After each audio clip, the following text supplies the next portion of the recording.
What? That's mental. See how it really looks? Sorry, David, seriously. This isn't a trick. You're just sticking a needle through your arm. How the are you... Wait, what do you mean, how are you doing it? You've stuck a needle through your arm. It looks pretty real, right? Sorry, I don't understand. How is that not real? What do you mean it looks pretty real? This is all glue. Oh. This is real. Sorry, this is real. That's real. That's not a trick. Oh, for sake. If that is a trick, how is that a trick? That's real. That's not a trick.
I guess his situation was so bad, Dynamo's situation was so bad that his life sort of flashed in front of him.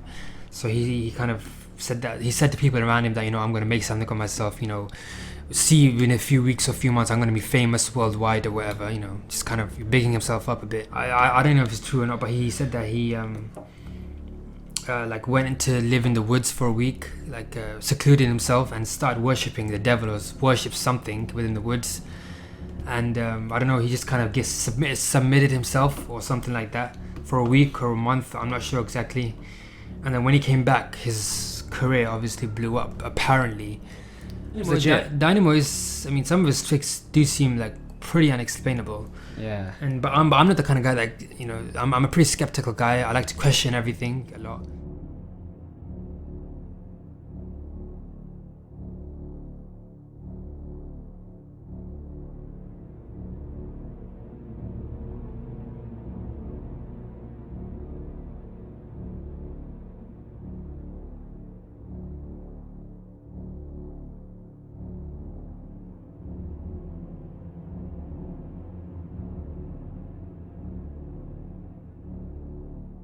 You can see how complex and how dangerous to take an object and put it through your hand is. And especially where David's doing it, there's a whole complex of arteries there. David, as far as I know, does not have X-ray vision. So he can't know where the arteries and nerves are flowing in his hand. He is doing this, as we say, blind. No one believes this. No one. I don't know what the trick is here, but we're going to X-ray this and see if this really goes through his hand.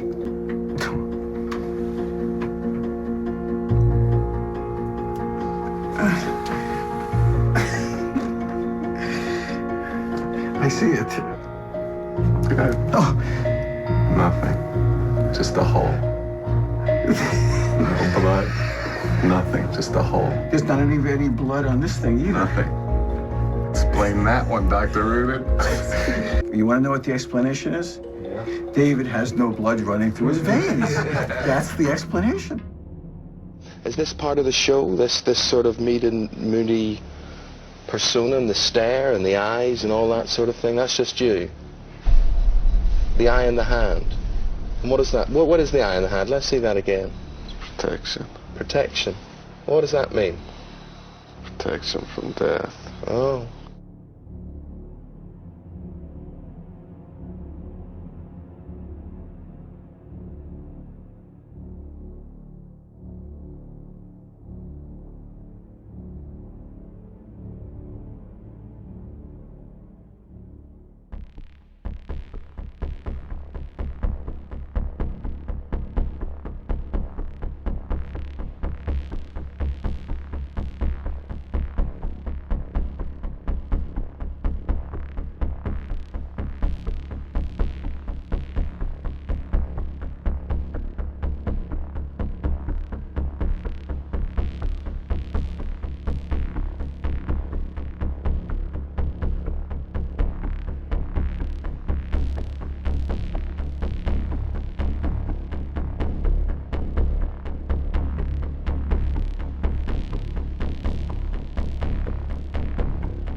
diamonds.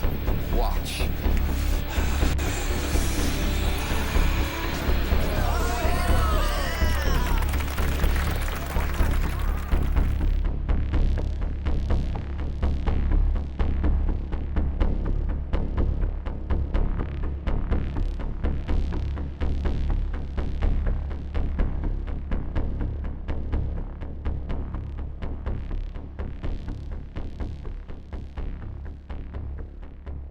Oh, give him the American Express. What's the limit? No, that's not The going to one happen. with the most limit. I can give you the one with the least limit. There you Okay. go. Thank you. All right. Is that a real credit card? It's not a real credit card. All right, but thank you for trusting It's me. a card. All right. Here we go. Do you mind if I'll stand in between you guys? Yeah? Sure. Can we switch Okay. just so you guys can see better? All right, you're wearing my favorite colors.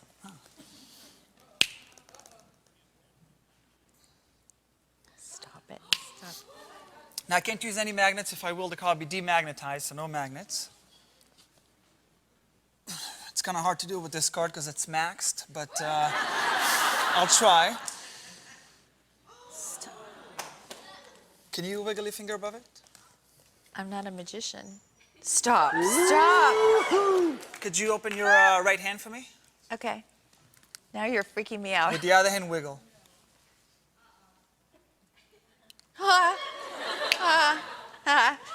That was crazy. Wait. That was crazy. It gets better. It gets better. Watch. Can we do that with one of Bruce's cards? Now wait, the freaky Wait, part how is did that you you do can that? do it too. Hold it right over here for me. Okay. On the count of 3, you're gonna toss it to my hand. It's gonna float back to you. Here we go. 1, 2, 3.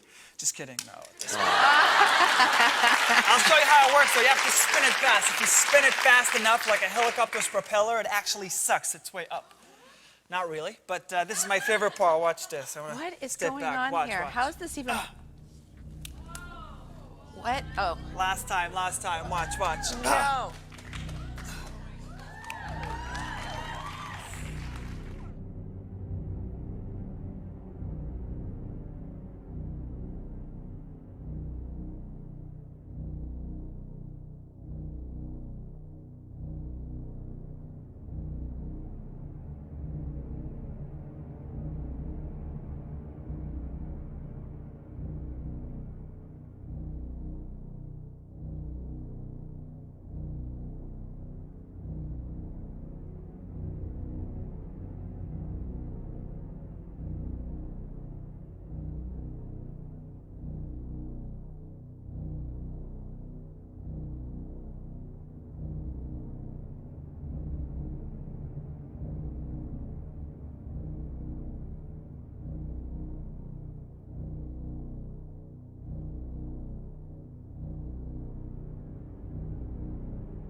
Pull it.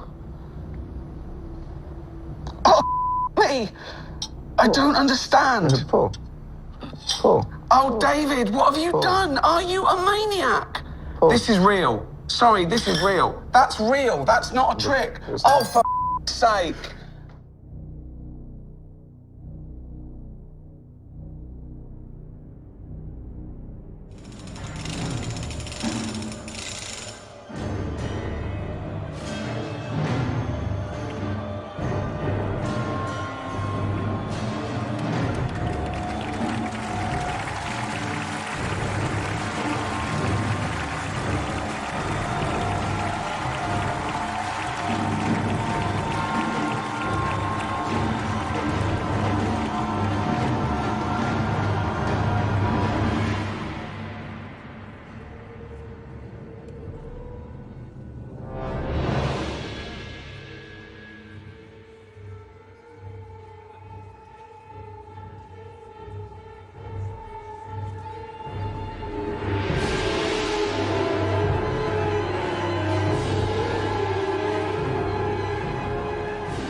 随便的想一个颜色。那我要选，不要说出来，不要说出来，在这些颜色里面随便想一种，不要讲出来。我们今天是第一次见面，虽然刚刚已经分享一些 magic， 但是我不可能知道你现在想什么颜色。OK， 这样给你30秒钟考虑，等一下还能改变出来。好，过30秒告诉你。对不起，你没有巧克力，但是我看你有个手表，镜头可以离近一点。Watch。直接转我可以买件。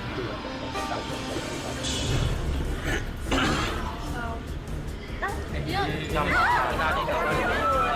还抖。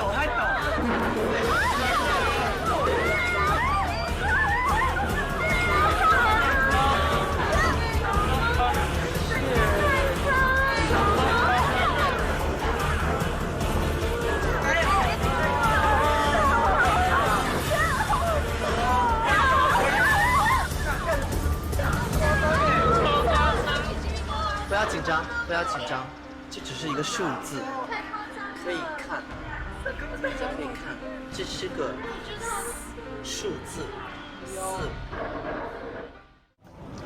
完全普通瓶子。Can you sign your name on the bottle somewhere on the bottle? Sure. Sign your name anywhere on the bottle. Busting out his Chinese name now. Yes, I have. You have a Chinese name? Yes, I do. And you know how to write Chinese? Yeah. Finally. Only took me 6 years to learn how to write my name. How do you say it? Lei Hu. Lei Hu. Thunder Tiger. Lei Hu. Okay, Lei Hu. Can you give me one hand? Sure, which one? Maybe left hand. Okay. Yeah. Hold your bottle like this. Okay. Okay, and don't move. All right. Don't move. And I may need to borrow a small object. Do you have a small object like a cell phone or a makeup box or a little box? Makeup box. I got a cell phone too. Cell phone? Yeah, cell phone. Yeah, let's see. That one is a little large.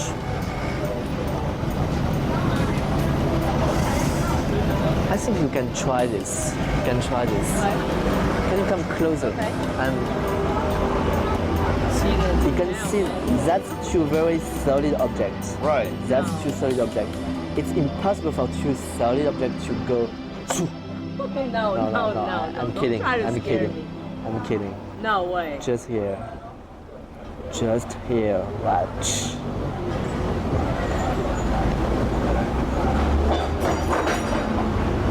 Oh my God. No way. No way, man. No way. What did you do? Holy. No. I'm speechless right Oh now. my God. What is that? Oh, holy.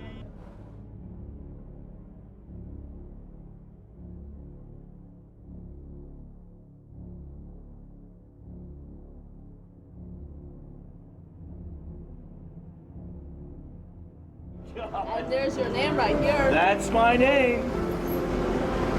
The cap was closed and nothing on the bottom. Hey. 360. No way. Nothing. Nothing. No way.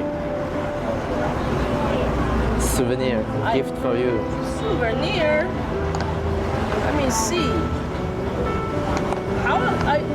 How did you get it in there? I mean, like, look, it's actually, like, I can, look, there's nothing. I don't understand. 非常热，就在这个位置，一碗泡面。其实这个面，以现在状态，这个面是不可能吃的，不可以吃的，因为它还是干的。水，麻烦你水倒进来。现在加水倒进来，冰水倒进来。对，倒进来，可以多放一点，好，就在这里，镜头可以看。现在这个水加上面就是泡面。在这个空间，我们尝试慢慢打破面的分子结构，也就是让面之间的热运动慢慢加速。你会会感觉温度慢慢的变高，越来越摸一下可以看，越来越热，越来越热。我靠！不要激动，不要激动，不要激动，慢慢的，就在这个位置，镜头可以看独一无二的面，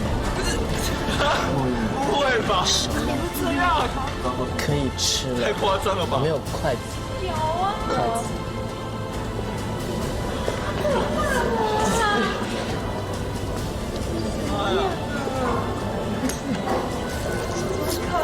小心烫。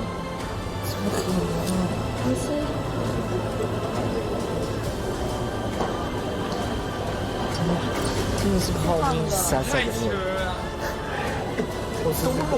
太夸张了吧！是的，好烫哦。对，是吗？不可能，不相信。屁啊！可以给。整碗都热的。烫的。超烫的，你看吗？先别吃完就可以拿过来。不是啊，这太夸张了哎！你看，不要，不要，可以放下来，先不要吃完，就在这个位置。这个是热的，就在这个位置。一般表演到这里就算结束，但为了你们，就在这里。好看。你的签名。仔细看。这个面的上面什么都没有，检查一下，面的上面什么都没有。检查一下这个桌面什么都没有，这桌面什么都没有，可以离我近点，这样你可以走到我这边来，大家都离近点，就在这个空间，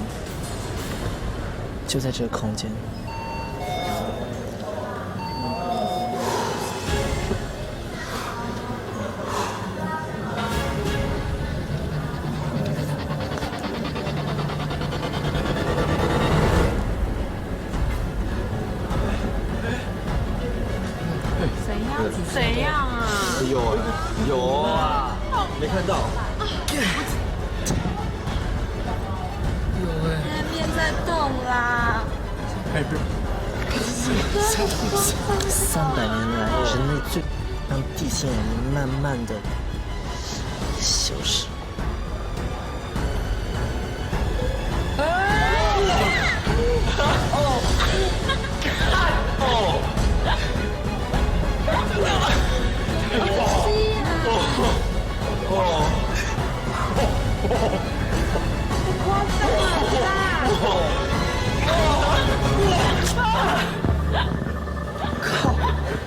太扯了！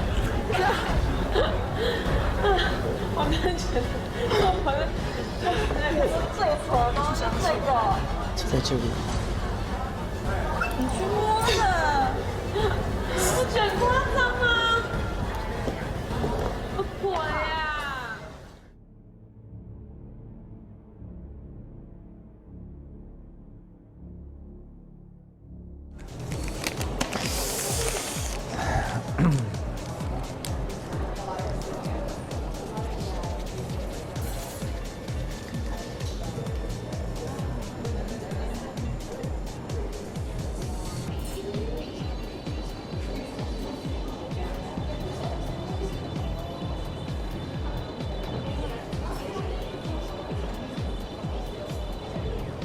Come back. Come on, back. There it goes.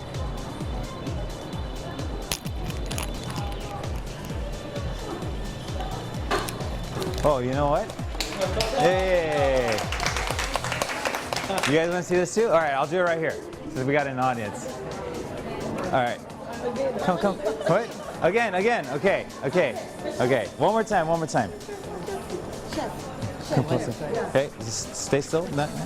Just stand right here. Okay. Watch this.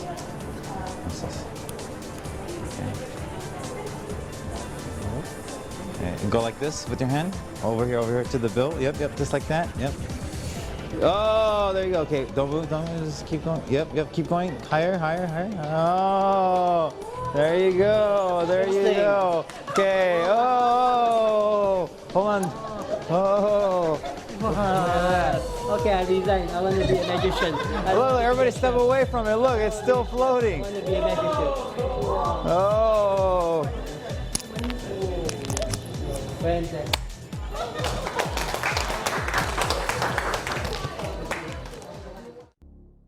On that slate for me, because in a moment your eyes will be closed, and I want you to know when your eyes are closed that I can't swap those or change them in any way. Does that make sense to you? Yep. Okay, do the other side as well there. Just go ahead and there we go. Okay. And I'm going to take this piece of chalk and place it between the slates. Let's get that in there.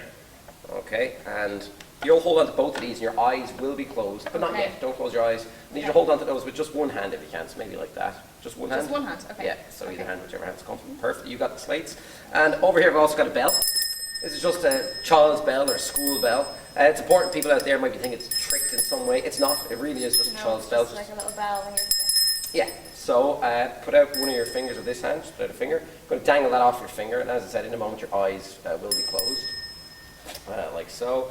And just curl that into a fist for me so it doesn't fall. Perfect. Now in a moment we're going to ask, is there a spirit present? Okay, and hopefully something interesting will happen. Now there's only one of two things that could happen in a moment. If that bell rings, and the idea is that a bell will ring if there's a spirit present, that bell is either ringing because you're ringing it, or because a spirit's ringing it. They're the only two possible real explanations for this. Sure. Okay, so just look at me, concentrate and focus on this person, Okay. whoever they are. Take a deep breath in and out, and just close your eyes for a moment. Make sure you hold on to both of those. Actually close your eyes properly. There you go. Just relax all the way down now. Just relax. And as you focus on this person, focus on who they are, what they mean to you. Immediately I get a sense from you and a feeling that very often people go for their grandparents or perhaps a parent or a relative. You didn't go with any of those. This is a younger generation person, is that correct? Yeah. Yes? Okay. I'm sensing that you were very close and bonded with this person. You had a lot of fun times. I'm not too sure. I'm actually not sure at all whether it's a man or woman, but open up your eyes. Does what I just said make sense to you? Mm-hmm. Okay, focus on the bell. Now hold the bell up here.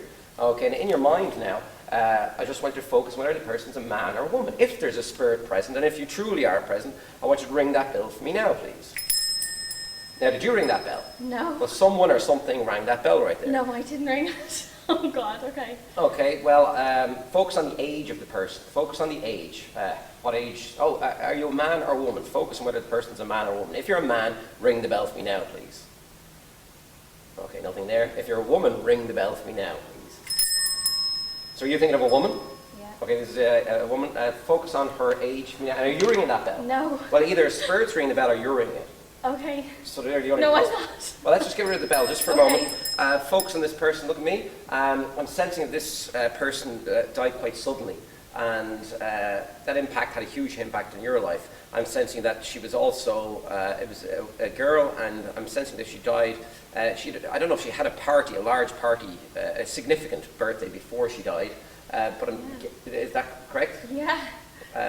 Yeah, I'm sensing some people knew her by one name, a shortened version of her name, but you didn't know her by that version. No. But does that make sense to you? Yeah. Yeah. I'm sensing she passed when she was 21. Yeah. And yeah, you were very close to this person. I don't know if you felt anything happening with the slates there while they were in your hands. Did you feel anything happening? No, well, I'm kind of in shock, so I don't know what's going on. Well, you've had those slates. No, nothing's happened so far. Okay, for the first time I want you to actually, well, do you want to name the person out loud or not? That'll be your choice. Well, I can tell you her name, yeah. Yeah. And her name's Rebecca. Rebecca, and she passed when she was 21, so everything that came out Yeah. there was correct. Yeah. Well, let's just take a little sneaky look inside here. Because there's writing now where there was no writing before. I want you to read that. Oh my God.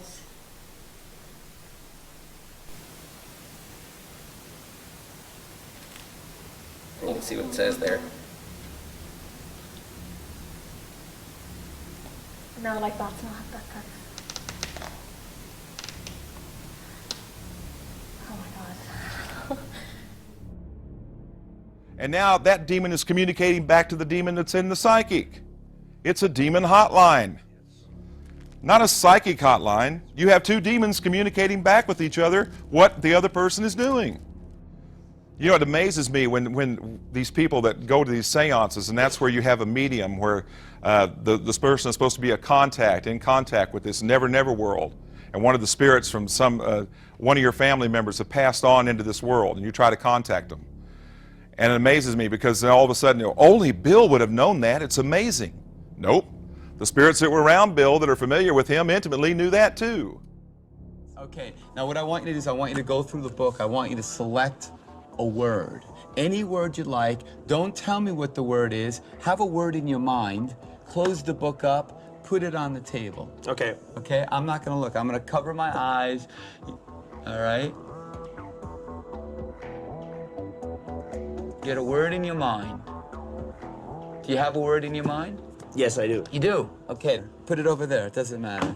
I want you to see each letter in the word right now. See the first letter here, then go to the second letter, then another. You're at an H right now, am I correct? There's Yes. an H. There is an H.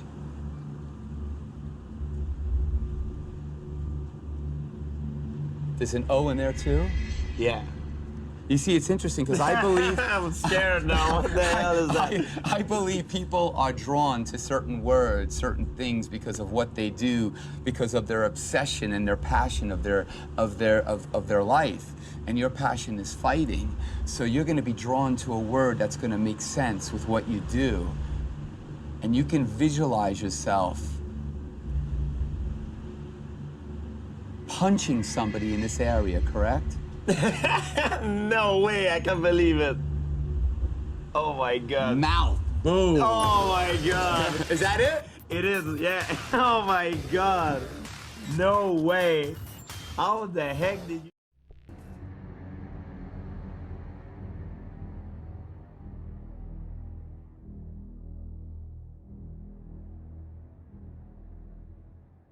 She's scared of the magic. Excited about it. Touch one card.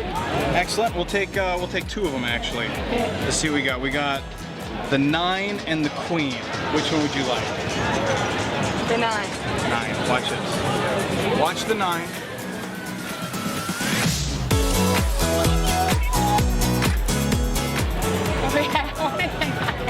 Did I come anywhere near you? No. You don't look like you have a... Do you have a pocket in the... I want you just to reach around back. This isn't a 9. Pull it out. Not allowed to sing that. I know when you do that. I feel like I'm in a magical world sometimes. So here, just put your signature on it. Beautiful. Hold it your hand for me. Good? Good. Put it right on top so I can't get to it. Come close. Oh my goodness. Wait! What? No, that one just flew away though. Oh my goodness. How did you do that? Do it again. Those are yours. I can't because it kind of freaks me out. You're too close. She doesn't want to keep the cards. They're not like demonic. They're not like demonic. Let me try this. Can I take this hat? You have something I can use as well? Just anything. Like not a hat. Because what's that mean? Satine? Give me something to take though. Something to grab with. Something just so I could take like this. Look, watch. Look. If you reach in, right, you make you pretend you're reaching into the hat. No, but look, I make it seem like a snake. Oh, shit, yo. Oh, shit. Oh, crazy, yo. I'm crazy. Yo, what the hell we at, yo? Oh, shit. Yo. Oh, look.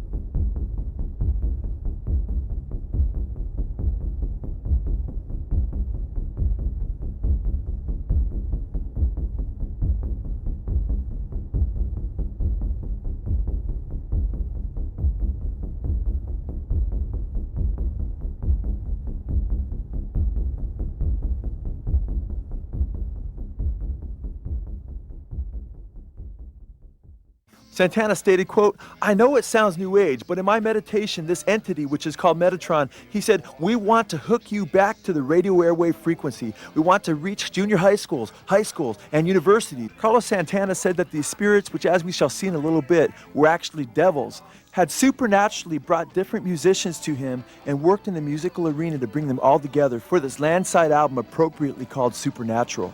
Santana said, "I heard this entity wanted me to know I would be hooked up with the right writers, musicians, and producers for the purpose of reaching high school and college kids, so my inner instructions were clear." He said that Eric Clapton wanted to know if he could play on the album. He said all the people who played on the record said that they had heard my music before I called them, or that I appeared to them in dreams or something. Santana said they knew what was coming before they got the call. Santana admits that he is channeling music from the same spirit entities that used Jimi Hendrix, who himself claimed to be demon-possessed. He said, quote, "There is an invisible radio that Jimi Hendrix and Coltrane tuned into, and when you go there, you start channeling other music." Santana told Rolling Stone magazine, quote, "You meditate and you got the candles, you got the incense, and you've been chanting, and all of a sudden you hear this voice, write this down." Santana described receiving information from the spirit world like a human fax machine. He sat me down and he told me that he had done his meditations and that he had spoken with his wife and that he had spoken with the angels, and they had come to him and they had told him that this is what he needs to do. Santana's angels are really devils who are using Santana to communicate Satan's age-old lie that we are gods. Like, yeah, okay, yeah, I want to get tapped into what he's doing. That's... And what you're going to see with regard to Jimi Hendrix is that not only did he admit to being demon-possessed, but he admitted that his music had just come out of him, and that it affected other people because these demons were using his music. And Jimi Hendrix, even decades after he died, Rolling Stone put him on the front cover of one of their magazines and touted him as the greatest guitarist of all time. He's still regarded that way. And in VH1's countdown of best artists, he made the top 5. But what you're about to see is that Jimi Hendrix was really not Jimi Hendrix. The power of Jimi Hendrix was a demon spirit, or more than one demon spirit, using him and channeling music through him, even as we saw earlier with Carlos Santana, who spoke of channeling the same music that Jimi Hendrix does. Let's check out this clip and see what happened in the 60s through music.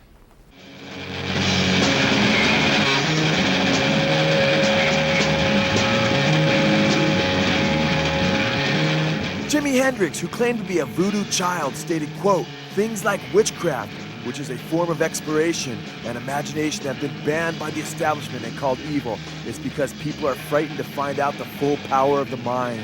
The satanic powers Hendrix unleashed through his music, though, were absolutely destructive. Jimi Hendrix opened himself up to demonic beings who used him to initiate the hippie youth into the counterculture revolution. Alan Douglas, the executive curator of Hendrix's musical estate, admitted his spirit possession. Now, one of the biggest things about Jimmy was what he believed, and he believed that he was possessed by some spirit, and I got to believe it myself, and that's what we had to deal with all the time. And he was very humble about discussing it with people because he didn't want people to feel like he was being pretentious and so on, but he really believed it, right? And he was wrestling with it constantly. Jimi Hendrix's live-in girlfriend, Fane Pridgeon, also spoke of Hendrix's admission to being demon-possessed and related his demon possession to the reception of his music. He used to always talk about some devil or something was in him, you know, and he didn't have any control over it. He didn't know what made him act the way he acted and what made him say the things he said, and songs and different things like that just come out of him, you know. But at first I used to think it was a cop-out when he had really done me in, right? And he'd say, "I don't know what come over me, you know, I really can't understand it." And, you know, he used to just, you know, grab his hair or something, or pull his hair and just, or stand in the mirror or cry or something. Oh, Lord, it was so sad when he would cry. Maybe he was the first man, or maybe the only man that I've ever seen cry, you know, but it just killed me when he cried, because he felt like, it seems like to me he was so tormented and just torn apart, and like he really was obsessed, you know, with something really evil, you know. And he said, you know, like, you're from Georgia, you know, he said, I should know how, you know, people drive demons. He actually thought about, you know, if we ever go, because I used to talk about my grandmother and all her weird stuff, you know, and he used to talk about us going down there and having some root lady or somebody see if she could drive this demon out of him. Make a whole lot of money, gonna be big, yeah. Blues master B.B. King said, quote, "As a musician, Robert Johnson had it all." I think he's the greatest folk blues guitar player that ever lived, and the greatest singer, the greatest writer. You know, you think you were getting a handle on playing the blues, and then to hear Johnson, you say, whoa, there's a long way to go yet. It's still the most powerful cry that I think you can find in music of the human voice. Blues master and Johnson's mentor, Son House, said of him before Johnson's transformation, "He sat at our feet and played during the break, and such another racket you've never heard." Son House said he made the audiences mad with his racket.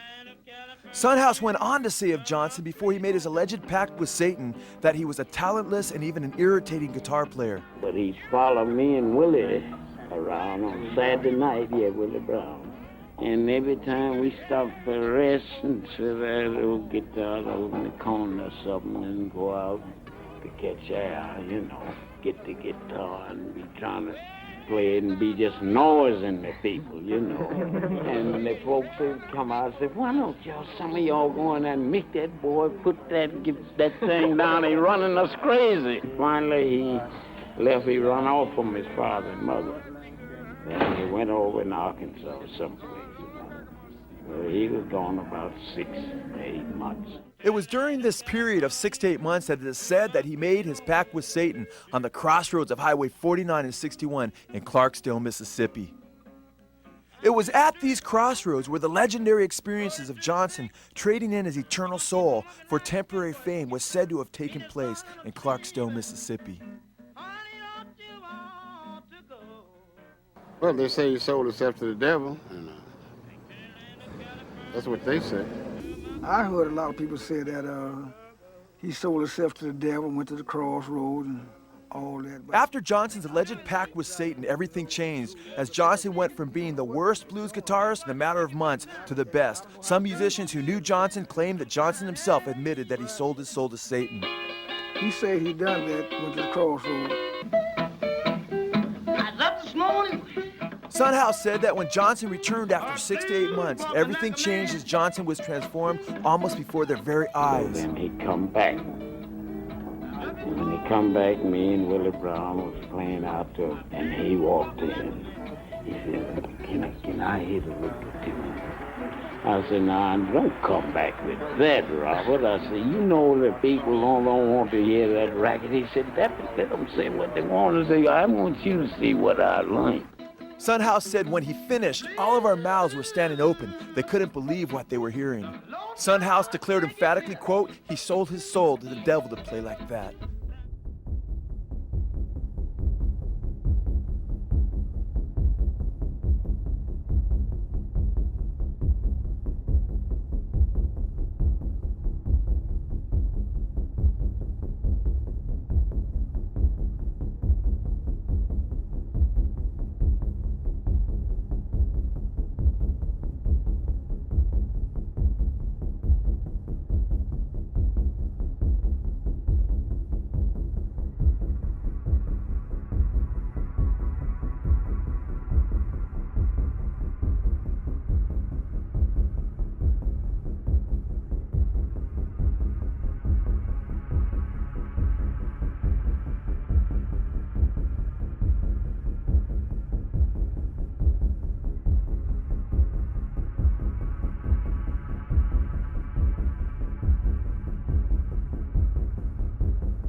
Forward. Your stairway lies on the whispering wind. says, and your stairway lies on the whispering wind. Backwards it says, 'cause I live with Satan. Listen carefully.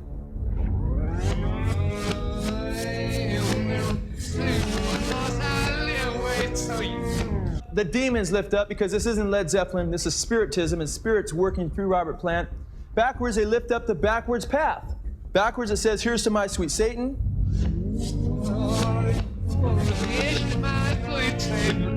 Did you hear that? Listen carefully. It says, I want to live it backwards like the Zepp, whose power is Satan.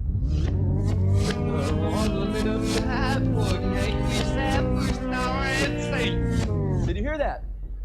Then it says, he will give you 666.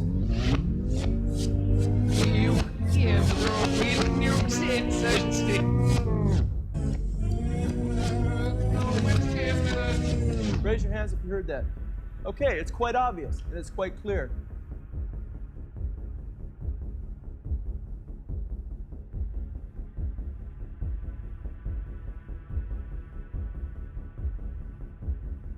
I struggle with some of the lyrics from particular periods of time, and I don't know, you know, the musicality and the construction of it is you know, is peerless. But maybe I didn't quite feel the same about the lyrics a little bit later on in life as I got a bit further down the road. Maybe I'm still trying to work out what I was talking about. Maybe you were channeling, Robert. Channeling is a good one, yeah. Owen Glendower is, you know, that's where it came from, yeah. We have already seen that Page admitted, I've employed Crowley's system into my own day-to-day life, and that is the way big names are made these days. Crowley's system was to establish contact with demons, spirits. The biography Hammer of the Gods states that Jimmy spent his days in his suite with his shades drawn and candles lit. He spent his days and nights wide awake, holding his guitar, waiting for something to come through. Robert Plant admitted that his reception of the song was automatic. In the occult, automatic writing takes place as a demon channels a message through the human medium. He must have written 3/4 of the lyrics on the spot, said Page. He didn't have to go away and think about them. Robert Plant admitted, Page had written the chords and played them for me. I was holding the paper and pencil, and for some reason I was in a very bad mood. Then all of a sudden I was writing out words. There's a lady who's sure all that glitters is gold and she's buying a stairway to heaven. I just sat there and looked at the words, and then I almost leapt out of my seat. Stairway to Heaven is actually laced with backwards satanic messages. We are talking about words that say one thing forward, and then when those same words are played backwards, there is yet another intelligible message. This satanic phenomena goes far beyond the scope of human ingenuity and is demonically inspired. Bob Garcia of A&M Records stated, quote, it must be the devil, because nobody here knows how to do it. Here we see Robert Plant, while singing Stairway to Heaven, telling his fans that sometimes words have two meanings, as he signs with his hands that they are both forward and backwards. There's a sign on the wall, but she wants to be sure, 'cause you know sometimes words have two meanings.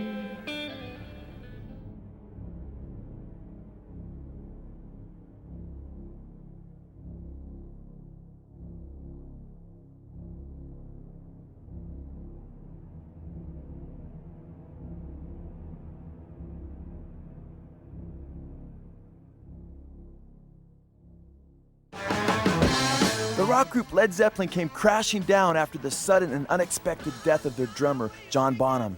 Zeppelin, who sang about having hellhounds on their trail, met with many bizarre tragedies before their ultimate demise. In 1975, both Robert Plant and his former wife, Maureen, were severely injured in an almost fatal car accident in the island of Rhodes. Rock journalist Gary Herman, in his book Rock and Roll Babylon, noted the strange course of events that had come to be known as the Zeppelin Curse, picking it up in 1976. He stated, quote, it is certainly true that Led Zeppelin as a group have had a peculiarly tragic record of untimely death and severe accidents associated with themselves and their entourage. In 1976, Zepp associate Keith Harwood died in mysterious circumstances. Keith Ralph, formerly of the Yardbirds, which formed the nucleus of Zepp, committed suicide, and the wife of Zepp's road manager, Richard Cole, also died. In 1977, Robert Plant's 5-year-old son, Carrick, died of a virus infection while the group was touring in America. He states that Philip Hale, a photographer, friend of Jimmy Page's, died at one of Page's homes after ingesting too much morphine, cocaine, and alcohol. And in 1980, at another of Page's houses, John Bonham met with his untimely end. Bonham, Led Zeppelin's drummer, like Jimi Hendrix and Bon Scott of AC/DC before him, choked to death on his own vomit. According to coroner's reports, he had consumed the equivalency of 40 measures of vodka. Many of the tragedies that had befallen Led Zeppelin were in fact self-inflicted. After doctors referred to the infection that took Robert Plant's son Carrick as being strange and very rare, Robert Plant later said, quote, "Why do these terrible things keep happening? What the blank is going on?" One disc jockey from Detroit believed that all these tragedies were a no-brainer and provided Plant with what he believed to be the obvious answer. He stated, quote, "If Jimmy Page would just lay off all that mystical, occult stuff and stop unleashing all those evil forces." Jimmy Page sought to evade what was becoming known more and more as the Led Zeppelin curse by saying, quote, "A lot of negative things have occurred recently, but tragedies happen." The London Evening News ran a headline declaring Zeppelin's black magic mystery. The article reported, quote, "An unnamed source close to the group commented, quote, 'It sounds crazy, but Robert Plant and everyone around the band is convinced that Jimmy's dabbling in black magic is responsible in some way to Bonzo's death and for all those other tragedies. I think the 3 remaining members of Zeppelin are now a little afraid of what's going to happen next.'"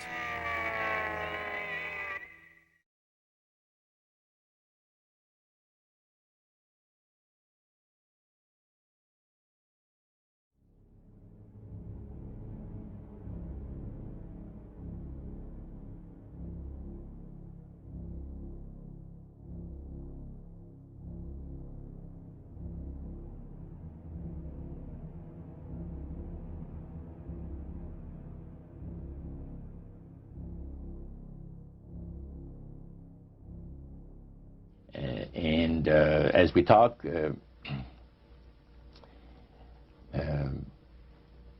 band leader says, "How long have you fellas been involved with sorcery?" And it shocked us a little bit. And I said, "Exactly what do you mean?" "Well," he said, "you know, what you people are doing, talking to the supposed spirits of the dead." He says, this is silly." And this man had been at the seance with you. Yeah, oh yeah. And he's telling you that it's silly what you've just done. Because see, my wife, he says, goes to these seances because she gets comfort and she gets something good out of it, good feeling out of it. And she lives for what the spirits, are going to see that the future is going to be like. To me, he says, "I can't bother with this stuff." He says, "I want power. I go right to the source of power." And he says, "How do you think that I became famous the way that I am?" Well, I said, "You must have had some good luck." Well, he says, "There's no such thing as good luck." He says, "There's either some power working for you somewhere, or you don't get ahead in this world. Not in my type of occupation." So it went from there. We got talking about spirit worship. Did it intrigue you? Or did it make you want to find out more about what exactly he was talking about? Yeah. So he said the supposed spirits of the dead that you're talking with are demon spirits. They're fallen angels. They're beautiful beings. Just set it out, just like that. Oh, yeah. It didn't make you uneasy when he said they were... Well, you know, it shocked you a little bit, you know. Something that you first hear mentioned to you. He said, "You guys have got a great future ahead of you. Because we've been told, the high priest of our society, secret society, has been told that the master has very special plans for you too." Now, what did he mean by the master? Satan. And we were interested to hear more about it. And he told us, he says, "Look, we worship spirits. We worship Lucifer and all his angels. They're just as beautiful as they did before they were cast out of heaven." He says there was a misunderstanding in the whole thing, he says, among the inhabitants of the galaxies. And he says our master was misunderstood. Your friend, George, took you and Roland to this mansion where people worshipped the demons. Mm-hmm. What was it like there? What kind of people were there? Well, it was a big surprise for me, as I kind of made up in my mind an idea that they were going to be rough-looking characters.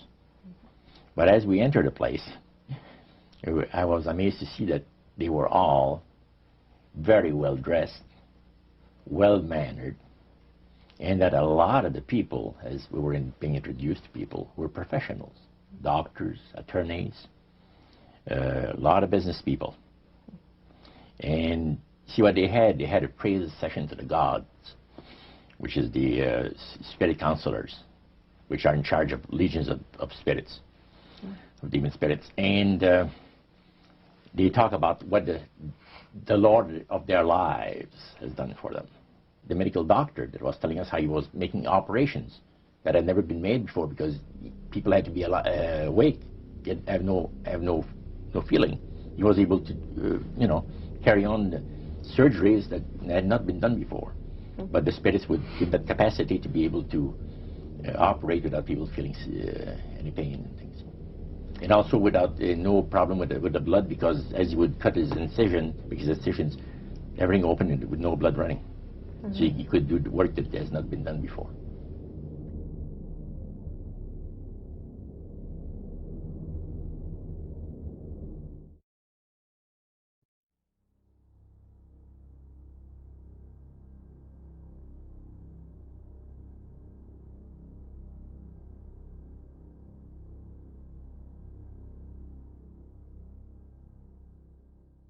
This thought kept creeping into my mind.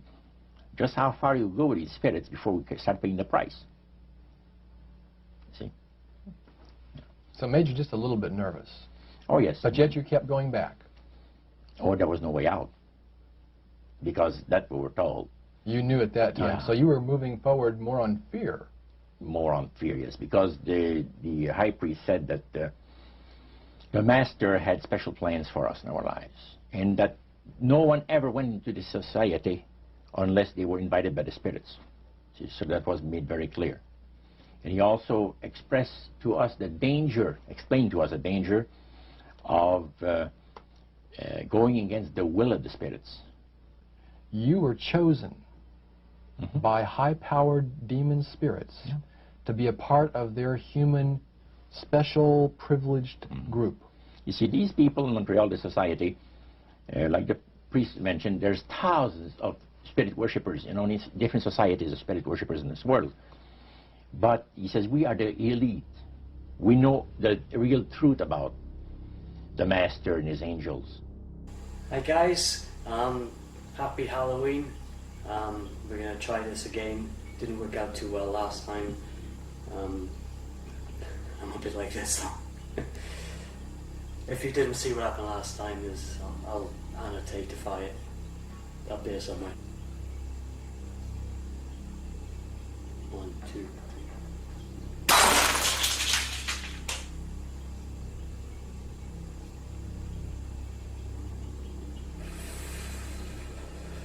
I didn't swear. I don't know. I'm tempted to run out the garden. I really can't do anything with that anyway. The noise is going on.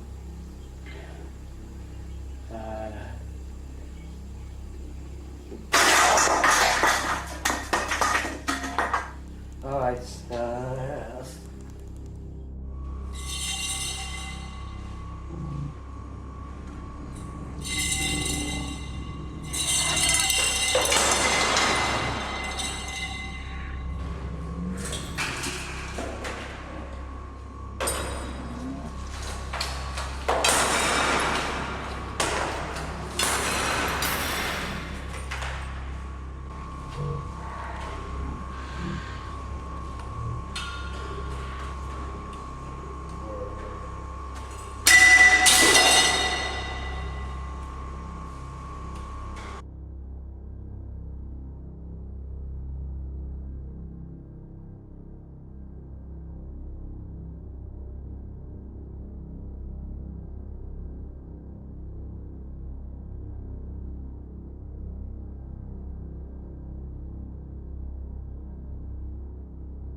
Excellent. Thanks for doing this, by the way. Okay. Yeah, look at me. Yeah, I'm very happy for you now to do this yourself. Look at my hand. And you can just start to get yourself into a nice, relaxed, sort of like a trancey medium state that they used to go into, so that the spirits can just play. Excellent. Very nice. You put your hand there, and your hand there, and your feet flat on the floor. Very good. Going to move these around you, closing the curtains on all sides.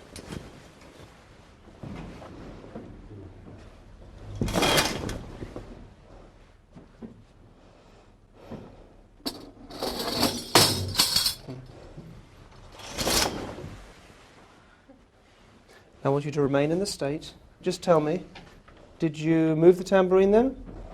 No. Did you touch anything? Mm-mm. Did you even move? No. No.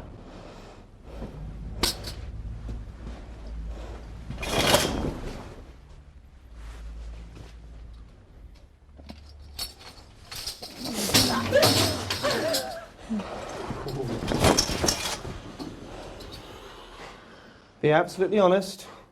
Come back to me first of all. Just open your eyes. Just come back to me. Come back to me. Good, thank you. All right. Did you touch the tambourine? No. No. Did you throw it out the curtain just then? No. No. Sure? Yeah. Okay, come out for a second. Would you absolutely swear blind that you did not touch that tambourine? I'm positive, yeah. All right. Did you move at all? No. No. All right. Excellent, thank you. Well, where's it gone? It's over there at the moment. But you heard it? Did you hear it move? I heard noise. You heard noise, but you didn't touch it? No. All right. Let me just show you first of all. There's a CCTV camera up there. Okay. We were actually filming that from above. I want to demonstrate something to you here and show you exactly what did just happen in the spirit cabinet. Follow me up here. You need to turn so you can see this. Do I need to rewind this? It's rewound. It's rewound, okay. Just stand here for me. Okay, now first of all, that is you, yes? Yes. Not an actress we've got dressed in the same clothes. That is you, yes? No, that's me.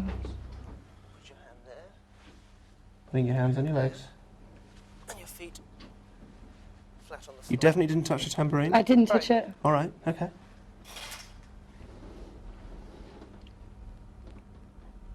I didn't do that. I didn't do that. That's you, yes? Yeah. Did you pick it up and throw it out? No.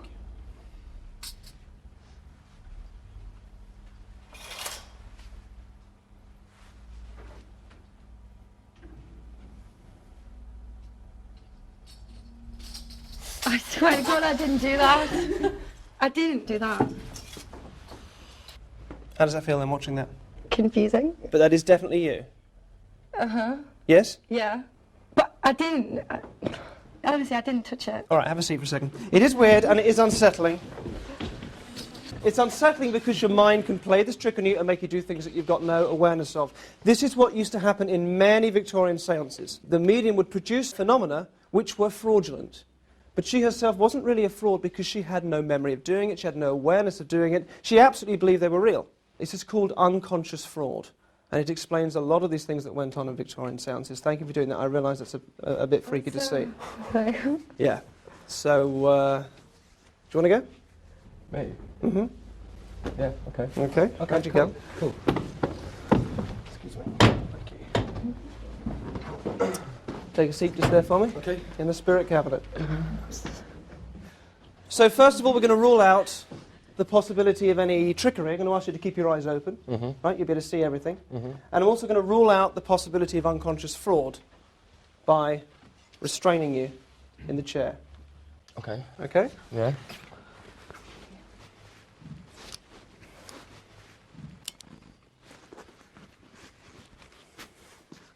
Okay, no trickery. You keep your eyes open. No unconscious fraud. You can't move. Okay? Yeah, just checking it's tight, yeah. Great, Yeah. okay. So we're just going to give him a few seconds. And did you just move the curtain? No. Did you all see that? Absolutely. Well, you can't because you can't move your hands and you can't kick that I high. can't reach all right, it at all. Okay.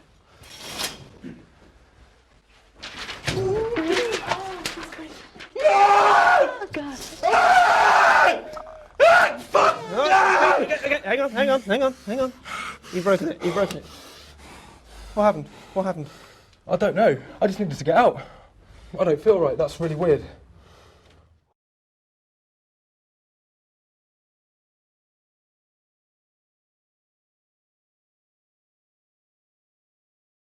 Now just look at me. And what's really important here again is that you can allow yourself just to get into a kind of a comfortable, relaxed trance state, which is exactly what the mediums used to do. They used to get, that's very good, thank you. Just let your eyes close and your head drop down. Okay, great. So, what I'd like you to do, and can we get sound contact with Sally, please? Sally, can you hear me? Yeah. Sally as well, I'd like you to pick up the board and pen. Okay. Take the nib off the pen. Yeah.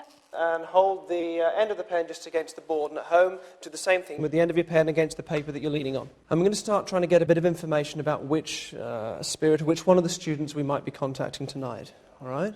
And we're going to try and get where the student lived, what city they came from. So Amy, all you're going to do is just to imagine whatever the spirit is that you have in mind, whatever student drew you in through her or his picture, just to begin to move your hand now. And it's a city that you're going to write, but don't think about what you're writing. And also, Sally, as you do this, just allow your hand to write. It doesn't matter what you write. Okay. You just allow the hand to move wherever it wants to go.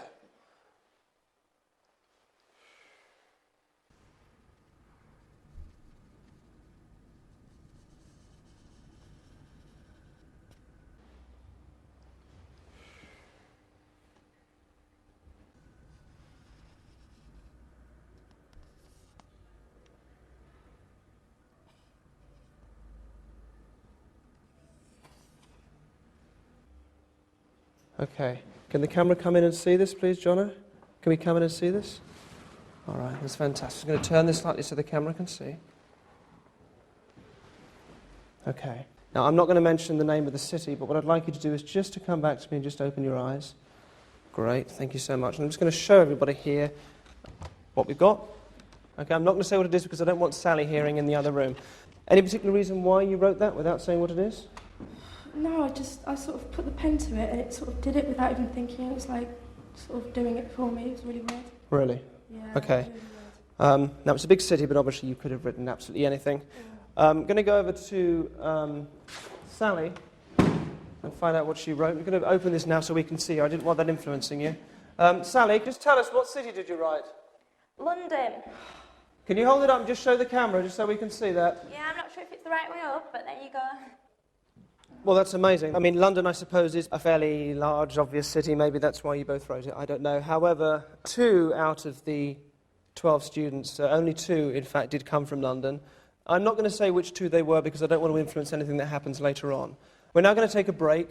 For the next part, you're going to want to get a wine glass and some letters of the alphabet to put around in a circle around the glass. You can use Scrabble tiles or you can just use bits of paper with letters written on them. We're going to use a Ouija board in the next section. If you don't want to do that or you don't want to watch it because you've got objections, religious or otherwise, that's fine. Just please switch off and do not watch the rest of the show. Okay, so a spirit would always announce its arrival at a seance by causing a bell to ring. Okay, and this is a spirit bell. You can see it's just a metal frame with a little bell on the top there. The cup here is actually an athletics prize that we tracked down for the year that the suicides took place. The idea is that you use objects which will be familiar to the spirits or somehow from the same period. The ball is actually a seance ball. The idea is it's fairly light and sort of easy for the spirits to affect. Okay? You can see they're all daubed with luminous paint. This is so that you can see them in the dark. So now one of you has to be a medium for the purposes of the seance. It's not going to be me, but I will help you and guide you through it. So I'm going to choose one of you at random, and I've got 11 cards here for you. Sally, I don't think you should get through this. So I'm going to draw a cross on one of them, mix these up, and basically just ask you each just to take one. Don't look at them yet. Whoever's got the cross will be the medium, all right? So if you just sort of spread them out a bit on the table, and just pull them over to you, but don't look at them yet. Now, obviously none of you is a medium nor has trained to be one, but whoever holds the cross at the moment will absolutely become an effective medium for this seance. That means you will be able to channel the spirit of Jane, and when I talk to you, you'll be able to answer me as Jane and absolutely be her. Okay? So just all turn over your cards. Who's got the cross? Holly, can you just show the camera just so... Great. Thank you. All right. So, Holly, basically, Jane will be able to come through you. I'll talk you through it, and then at a certain point I will say, Jane, are you there? Jane, can I speak to you? And at that point, you're just going to let her come through. You happy doing that? Yep? I think so. Okay, all right.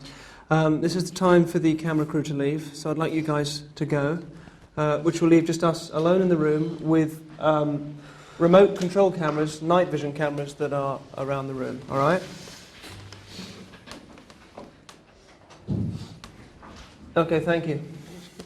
Okay, I'm going to ask you all to join hands with the people on either side of you, so do that now.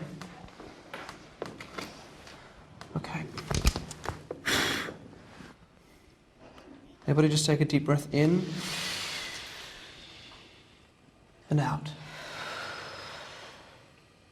And in.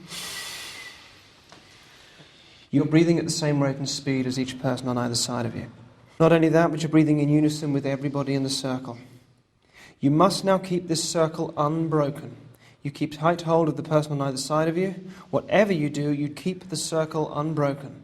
And Holly, as we do this, I want you just to begin to allow Jane's presence to just form.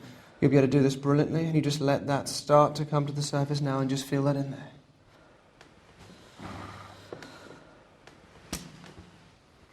What I want everybody now to do in the room is to move into a welcoming state. I want you to think of a time when you've really been eager to see somebody, maybe somebody you're meeting at an airport that you haven't seen for a long time, somebody that you are in love with, or somebody that you really want to see and you really want to welcome them. And Jane, we welcome you here in this room.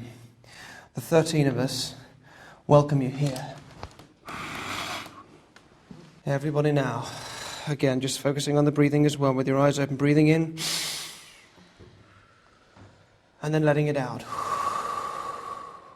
And in.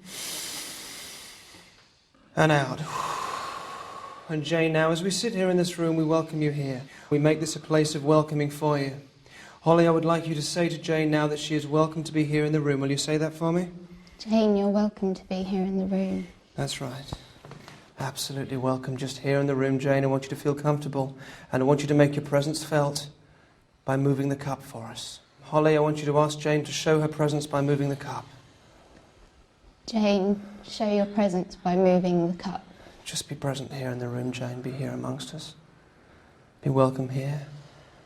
And just moving the cup, Jane, just to let us know that you're here and feel welcome in the room.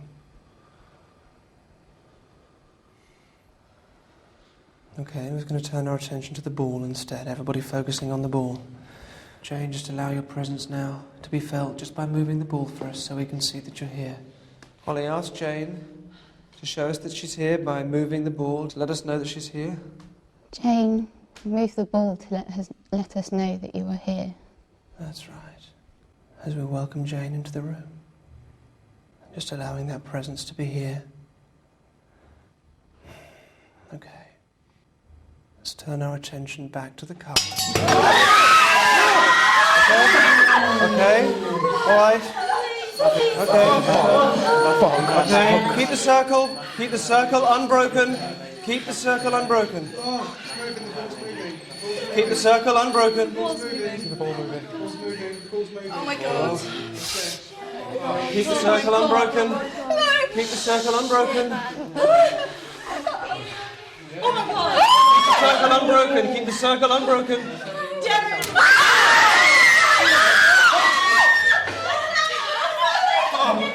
Jane? Jane, talk to us now. Be here. How old are you? 6. Jane, what can you see? What are you aware of? There's lots of people around. And what are they doing? They look like they're having fun. So I'm going to let you go now. Is that all right? That's fine. Thank you, Jane. You can go now. Go now, Jane. Thank you.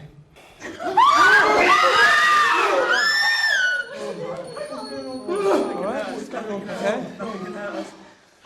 What happened? I'm going to light the candle. Keep the circle. I'm going to just unbreak the circle here, and I'm going to light the candle. Are you okay, Richard? Everybody all right? Hang on. Nothing can hurt. Nothing can hurt.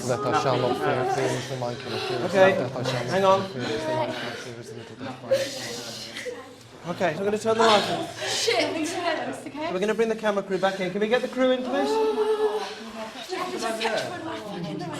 we just bring the camera crew? Everyone's screaming. I just heard these two screaming. I was screaming. Fucking hell. Did anybody else feel that? No. Yeah. Did anybody else see that ball coming Yes. straight from my head? It was above my head. Are you alright? Are you okay?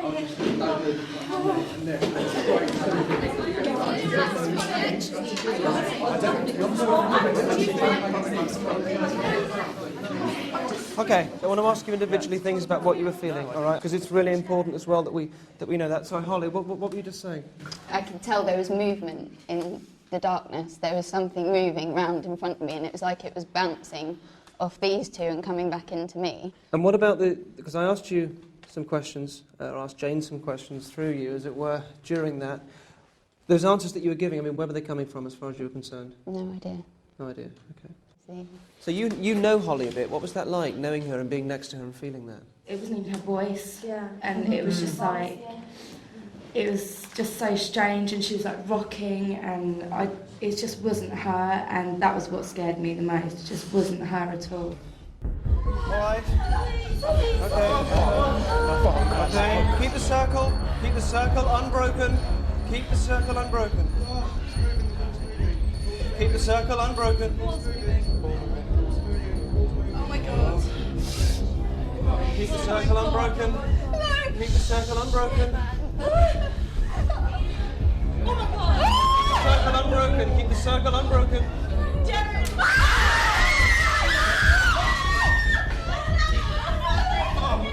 Jane, talk to us now. Be here. How old are you? 6.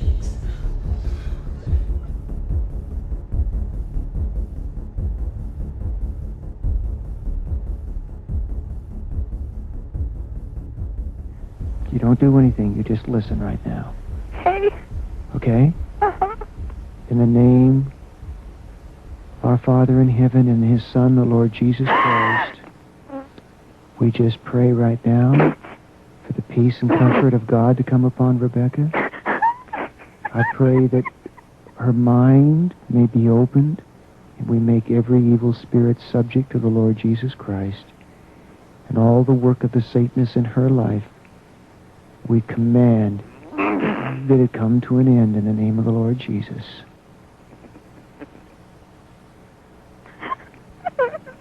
And we pray right now for the love of Christ to come to where she is right now and to overshadow her life. And I place the blood of Christ on Sally right now. On Rebecca. I place the blood of Christ on Rebecca right now. I place the blood of Christ on Rebecca. You are bound by the authority in Jesus. You are bound. In Jesus' name you are bound. I rebuke you in the name of the Lord Jesus Christ. You are bound. And Rebecca is being loosed. Rebecca is being loosed by the power of Jesus Christ. Don't worry, Rebecca. God is in control. Don't you worry. Who are you? Who are you? The keeper? You are subject to Jesus Christ. You are subject to Jesus Christ. Keeper and guardian, I bind you in Jesus' name. Keeper and guardian, I bind you in the name of Jesus. God did not have her call me by an accident, and God would not have thousands of people praying right now.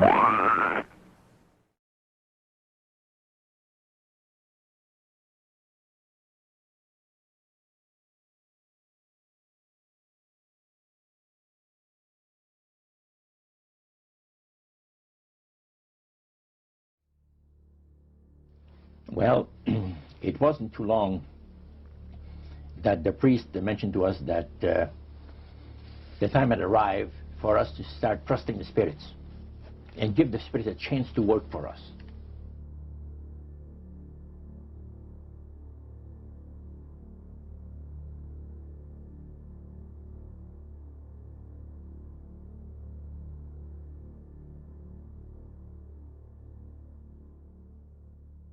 I've heard of mediums in the past, and I've seen some on TV, but I never believed that it was real.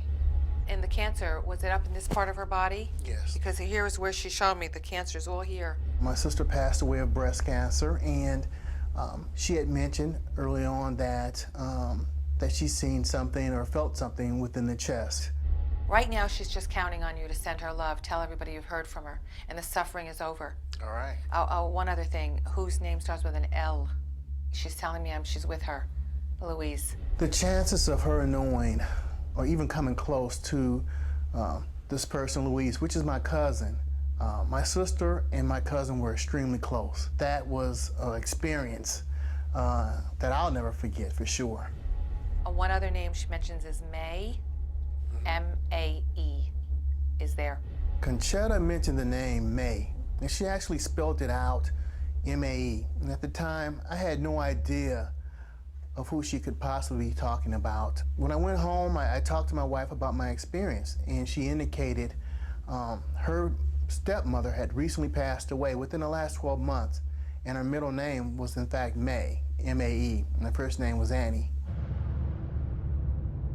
And I wanted not to believe. I wanted badly not to believe, but as a result, I just could not deny that she was right on.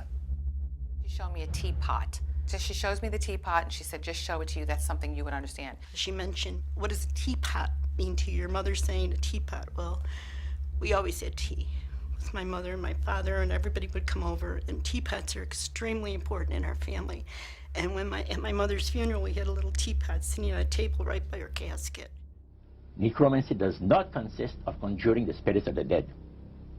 The reason being, that man is totally mortal and does not possess an immortal soul. So, who are they talking to?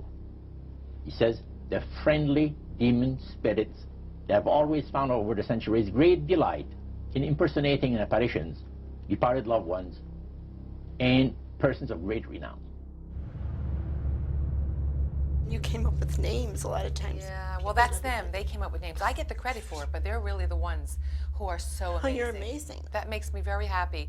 But if you walk away with anything today, I don't want you to walk away with saying, I'm amazing. I want you to walk away saying, my family's not dead.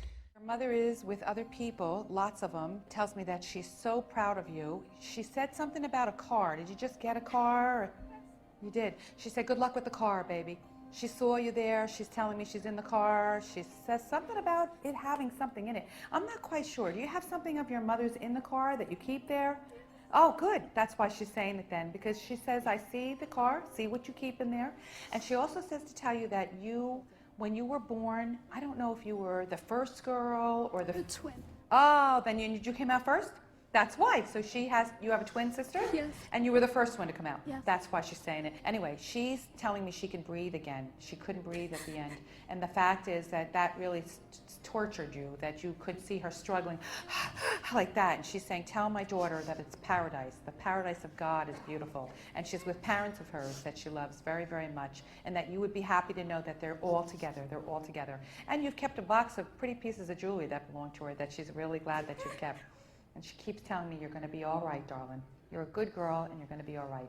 And that she loves you all. I don't know how to put this in any other words except to say, I love you so much, my father. I love you so much, my beloved parents. But this was a daddy's girl. There's no question. She was a daddy's girl. And you took care of her every need, every time. Thank you, she's saying. Thank you. I remember. I remember. You're always asking, do you know how much I love you? Do you know how much I love you? Daddy loves you. She says, Daddy, I know. I know. And she keeps telling me to answer that question for you, because when you're alone, you ask her all the time. She tells me that you just recently moved some photographs around. She saw you moving some photographs. She saw you standing there, and you were standing there lingering, looking at the pictures. It was of great joy to her because she was speaking to you in your subconscious. The two of you are wonderful parents. Please remember that always. There was nothing more you could have done. They want you to know that. She also says that there's something about it looks like a cruise. Are you both going on a cruise, or are you doing something by the boats, or? Yeah, we have a family cruise every 5 years. Okay. And we didn't want to go this year because of the car, and she wants us to go. Oh my God. No, she wants you to go. Please. Did you ever witness an event where necromancy, or even something that would be popularly called channeling today, took place, where you actually heard the voice of someone in response to someone's questions? A number of times, but there was one time in particular that fascinated me because it was unique. And so he asked the questions of one of these human beings that was channeling. Oh yeah, the voice changed and everything. The voice changed of the person completely. Okay. And it identified itself as a spirit guide. Oh yeah, spirit counselor, yeah. They have told me that they are extraterrestrial intelligences from another star system, I guess is the closest thing you could say, and yet they're also multidimensional beings. Even though they do have physical forms, they're not quite the same as ours are. And there are others too that I've seen that are extraterrestrial, that look different from them, but they seem to work together. Another channeler, Pat Rodegast, channels a spirit called Emmanuel. In her book simply called Emmanuel's Book, Rodegast describes her first encounter. The first time I saw Emmanuel, he appeared, as he still does, as a being of golden light. And they always praise the great master, Satan, as a super intelligent being that he is, beautiful to behold, and if he ever appears to you, you won't be able to look upon him because it'll be too bright. It'll just ruin your vision. The high priest said he was in Chicago, and the spirit appeared to him, and he said the angel was so bright that he could not look upon him. And he says after he picked up the phone to dial, he couldn't dial the phone because of the fact that his vision was so terribly blurred by the light, the beautiful light of the bright being.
And there was nothing normal when patches of light floated over the scientists' heads and slowly changed into spectral forms. The diffuse patches of light would take the form just of a human face, moving round the room with the direct voice very, very faintly coming from the diffuse patch of light, and the lips moving again very faintly. And even more remarkable forms were to appear. They looked like angelic forms. Is that what's over my hands? Oh my goodness, look at that! And I was very fortunate that one came and landed on my hand.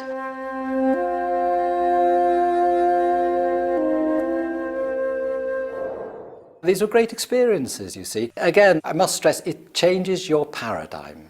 You go in thinking none of this can be true, but after experience after experience after experience, it gradually dawns on you, hey, there's something going on here that we can't explain by normal scientific laws, but which nevertheless exists. While it was recording, nothing unusual was seen. But when the tape was played back, these remarkable pictures appeared. We had images on the video, sometimes of what looked like a tunnel of light. Other times spirit faces were coming towards us. Sometimes what appeared to be a doorway moving.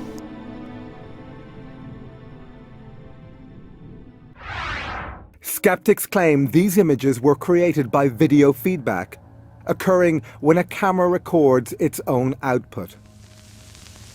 But scientists have ruled this out. Video feedback doesn't produce this kind of result. As to what these extraordinary pictures represent, we can only guess, since their meaning was never explained to the Skoll group. This video, also totally unexplained, appears to be a ghostly face with moving eyes. Later, a few video experiments were attempted in full light. Again, nothing unusual was seen during the recording. However, on playback, this unworldly figure appeared.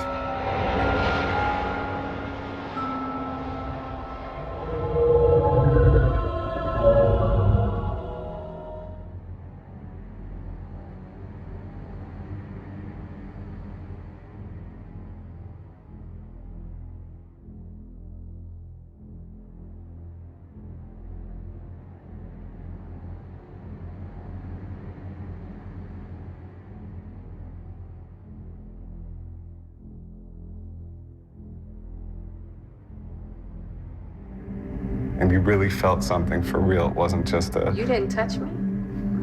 They were... No. Somebody touched my shoulder. David? He touched my shoulder while your eyes were closed. Out of your purse? Preferably rabbit, bunny, Shetland pony. Oh, there is literally nothing in it. Well, actually... That wasn't in my purse, oh my God!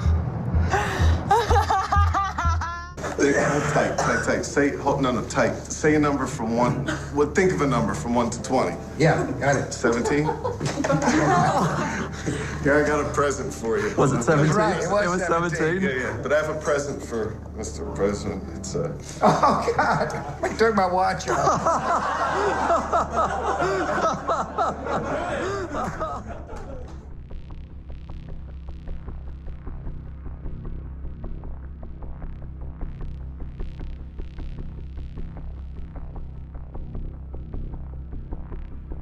I think we're being set up for something very serious and very big by some very powerful secret societies that very well could have extraterrestrial or otherworld intelligence guiding it. I am very fearful for the world we live in. I want to know who's behind this new world order, who put the Egyptian pyramid on the dollar bill. Is any part of our government actually working with aliens, if you want to use a shorthand term? It's not a good term, but let's say aliens. I'm leaning in the direction of saying yes, probably.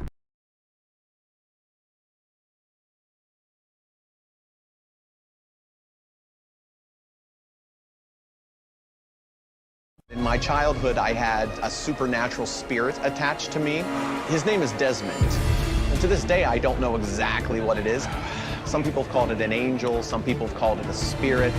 He's a big reason that I'm doing the show tonight. I'm going to introduce America to Desmond. Be safe out there. I will. Heidi, his name is Desmond. I know it sounds strange. He's with me here tonight, and I would like to introduce all of you to my spirit energy, Desmond. All right. Desmond is going to feed off of our energy. 3, Desmond, give us a sign you're here.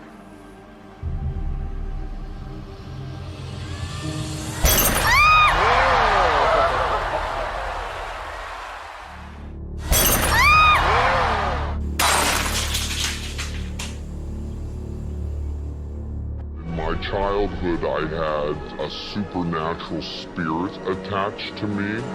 His name is Desmond. And to this day, I don't know exactly what it is. Some people have called it an angel, some people have called it a spirit.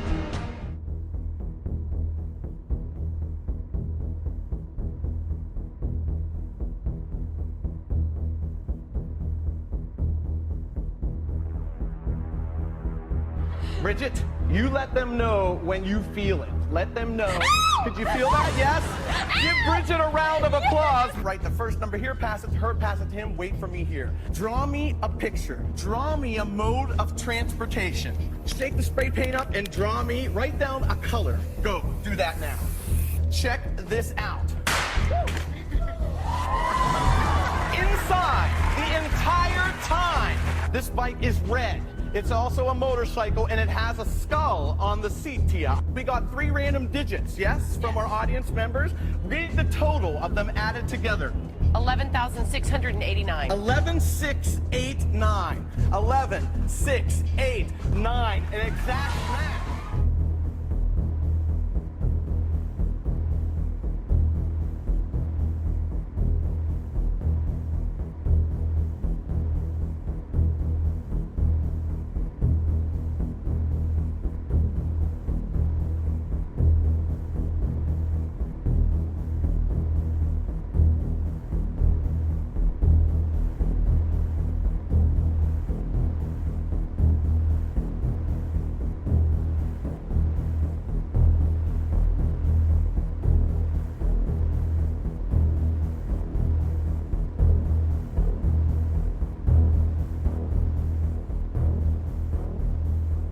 I'm not good with this. That's crazy. You see that? How the are you... Wait, what do you mean, how are you doing it? You've stuck a needle through your arm. It looks pretty real, right? Sorry, I don't understand. How is that not real? What do you mean it looks pretty real?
know it sounds strange, he's with me here tonight, and I would like to introduce all of you to my spirit energy, Desmond.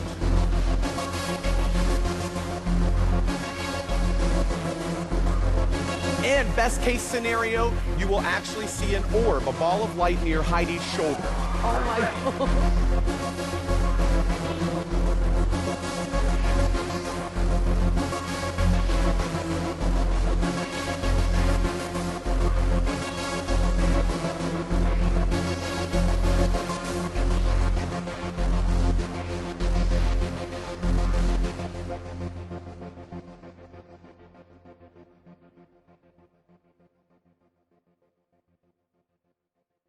I need to clarify something important that many of the so-called skeptics fail to understand.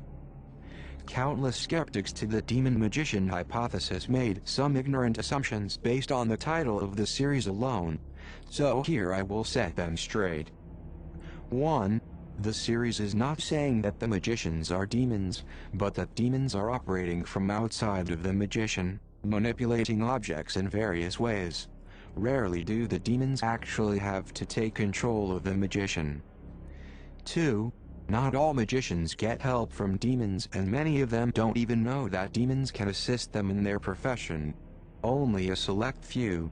From my research, less than 50 demon magicians are active at any one time. 3. Not every single trick or performance they do is assisted by demons. They do this on purpose. They don't want 100% of their tricks to have no explanation. They need the atheists and so-called hardcore skeptics to have something to hold on to. Because they will see them do one natural trick, and they will instantly assume that all the others are or could be natural too. I used to think that exact way too, when I was an atheist 8 years ago. But now, knowing that some of their performances are assisted by demons, I know that all could be. It's easy to spot a demon magician. Usually they are extremely famous, and love to use Illuminati or satanic symbolism.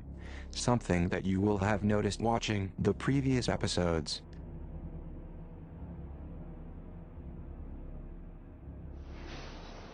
The eye in the hand. And what is that? What is the eye in the hand? Let's see that again. Protection. Protection. What does that mean? Protection from death. Oh. Ask yourself why that is the case if all of these magicians have nothing in common. Hans Klock and Mike Super are two very famous magicians, and both had the word demon hidden in their acts. They often hide the truth in plain sight. Demons just can't help to brand their human tools. In Mike Super's case, he might not even be aware that the spirit he is in contact with is a demon.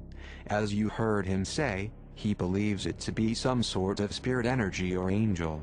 I can tell you one thing, angels who are loyal to God will not perform magic tricks for entertainment while pretending to be something else.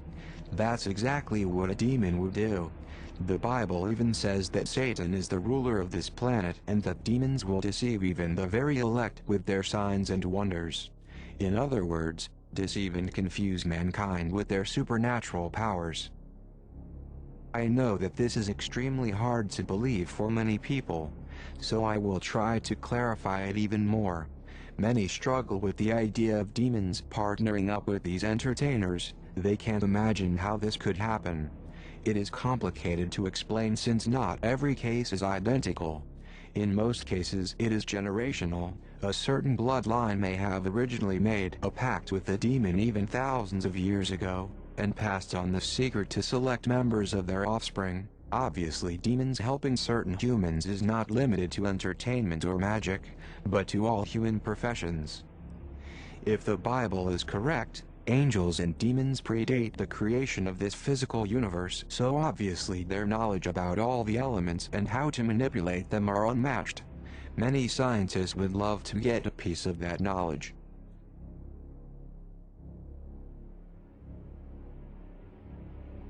I found a video recently from a self-proclaimed black magician. He explains how he became a magician and how to make contracts with demons, and how demons can help you in your life and profession. The demonic circle, a symbol of great power, used through most of my career as a black magician. And I have the symbols of the various pacts that I've made with demons throughout my workings as I have walked my own path of embracing the darkness. He teaches what type of rituals to do to call upon certain demons and what particular demon to summon for specific needs. You might have even seen one of his advertisements when watching videos on YouTube. He claims that demons are just here to help humans become living gods. I am not going to tell you the name of his channel, but I am going to show you a clip from one of his videos where he talks about his pact with the demon. Since this guy is a demon puppet himself, 99% of what you will hear him say on his channel is lies. Demons probably even tell him what to say in his videos. The only truthful part of all the things he says on his entire channel is that humans can indeed call upon demons and make contracts with them. Now, Lucifuge Rofacal is one of those shadowy figures in occult lore who intrigues and confuses at the same time. Lucifuge appears in the Grand Grimoire as not just a demon to make a pact with, but as the demon to call when you're going to make a pact. I've heard the name Lucifuge several times. Not once has he ever been spoken of lightly or happily, but always in whispers and followed by warnings. Do not work with this demon. He's too powerful, too evil, too hot for any magician to handle. Of course, such words of warning have always served to stimulate my interest even more. And so I began to work with this demon.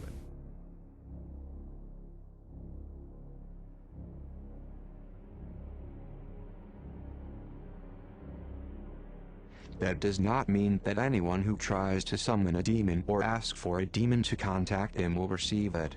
There are countless persons out there who would love to take the easy route and ask for demonic assistance for their earthly needs. Demons, however, only contact people with certain attributes that they see valuable. If they cannot find a use for you, they will ignore you. They already employ hundreds of puppets throughout the world, so they can afford to be picky.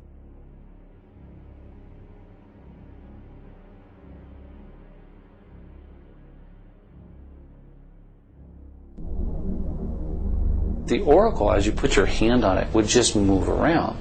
Well, my brother's a jokester, you know, I thought he's doing it, and he was trying to convince me he's not doing this.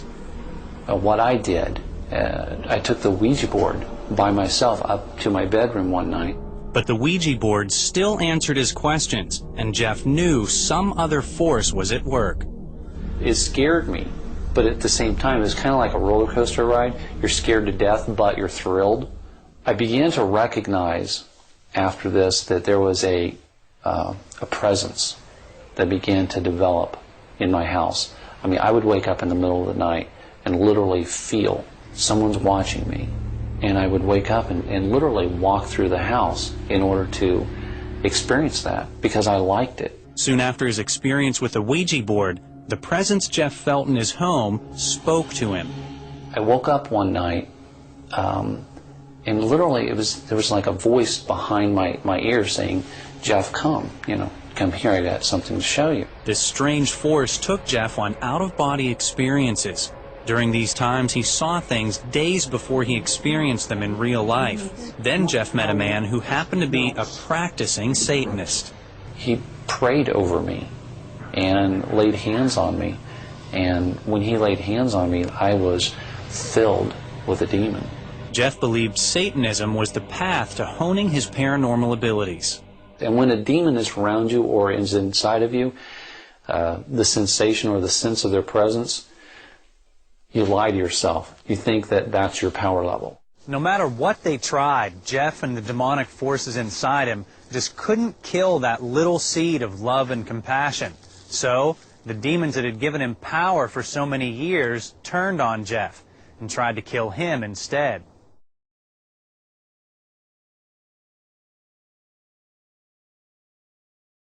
The following magician is a famous Greek street magician, commonly referred to as the Mystifier. You were thinking, what is it, right? The word. Oh, I'm gonna try something else right now. With your mind again, okay? Something that really needs being concentrated. Let me try.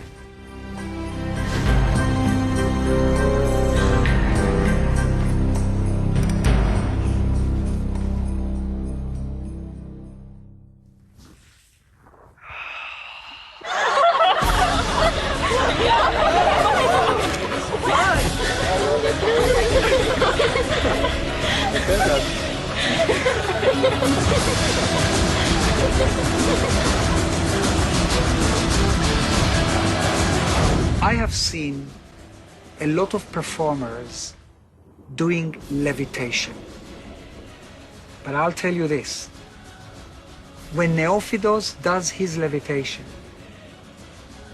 it is so real that I ask myself, how did he do it? Does Neophitos really have powers to levitate? You will have to be the judge yourselves.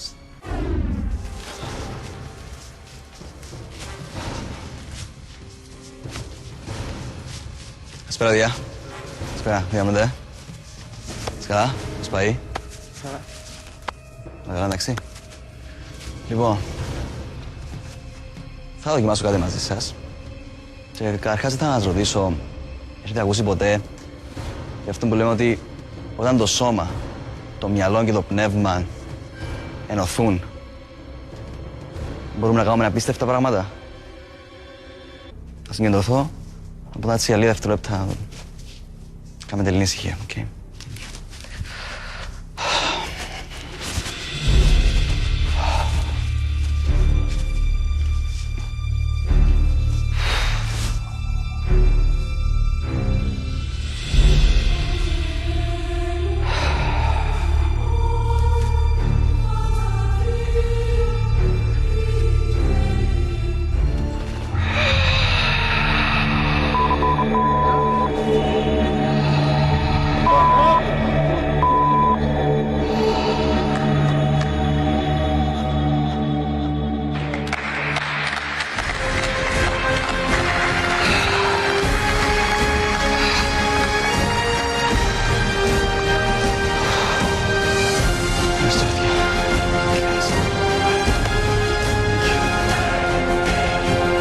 Είδα πολλές φορές show του Νεοφύτου, αλλά τούτο που είδα σήμερα μπροστά μου ήταν το απίθανο, δεν ήξερα να πω.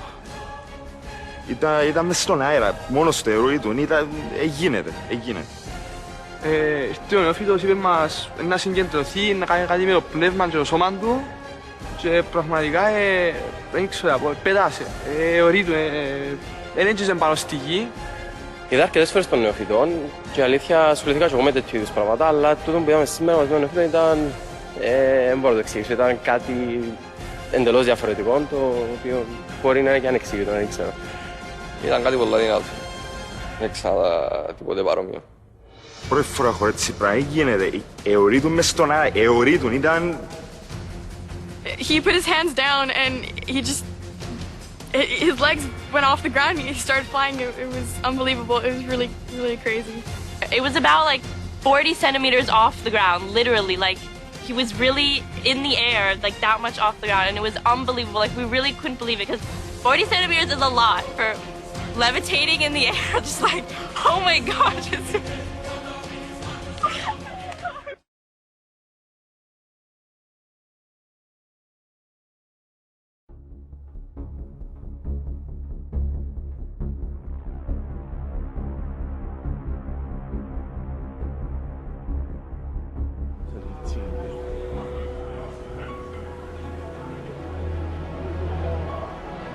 不要紧张，不要紧张。这盘子底下什么都没有，上面什么都没有，就在这个位置，就在这里。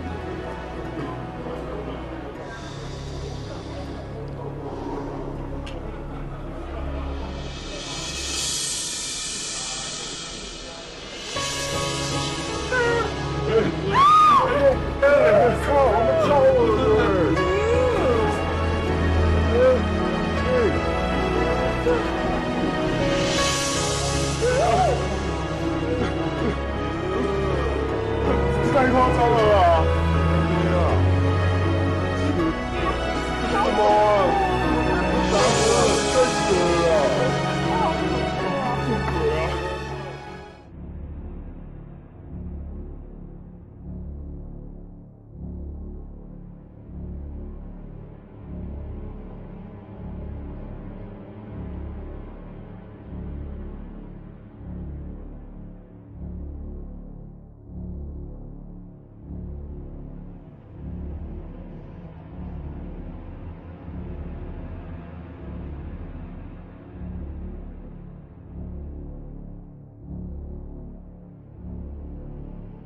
I'll end this episode with footage from a famous show that is called Fool Us, by Penn and Teller.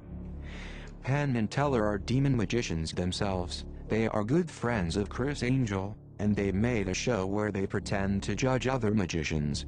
99% of what the contestants do are performances that Penn and Teller never performed, but they still claim to know how they are done.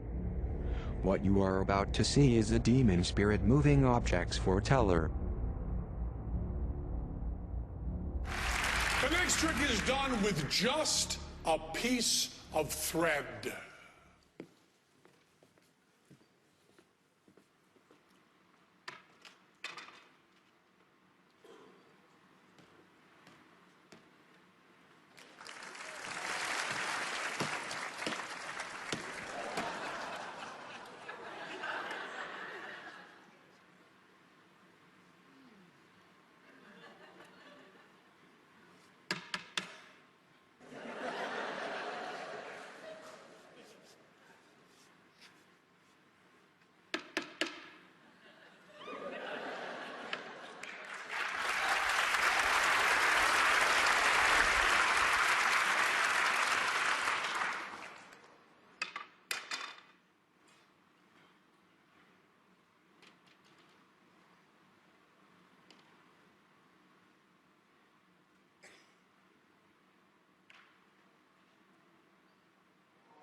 Exquisite, sublime artistry of Penn and Teller, ladies and gentlemen. Here is just one clip I'll show you from What Demons Are Doing to Humanity. It will be a series similar to this, but focused specifically on the pain and suffering caused to the human race by demons. He was cut from his throat down to his stomach, and that they ate him, or bits of him. They killed a man at a ceremony Yeah, in front of you? yeah, in front of all of us. What did they say about the devil, about Lucifer? that killing the people made him happy. Sacrifices to please the devil. According to Teresa, the worst rituals took place at a house somewhere in the country.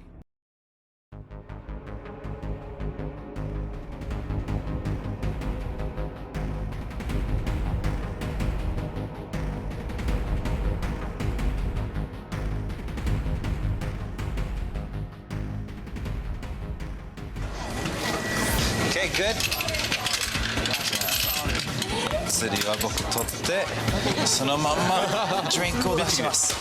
CC Lemon, okay, let's go. 行こう行こう行こう。戻ろう戻ろう。自動販売機で買った缶ジュースで何をしようというのか。スタジオに戻り全員を前に集める。では今から実は大マジックルールをブレイクします。これからこの缶の中に入れます。なんで僕が500円玉を依頼したかって言いますと、見てください。蓋開けても入りません。なるほど。そうなんです。こう名前をアルファベットで大文字で書いてもらいましょう。大文字で。はい、どうぞ。同様に和樹にも名前を書いてもらう。これでさやさんの名前が片方にあります、はい、裏には僕の名前があります、はい、これで世界に1枚しかない、okay?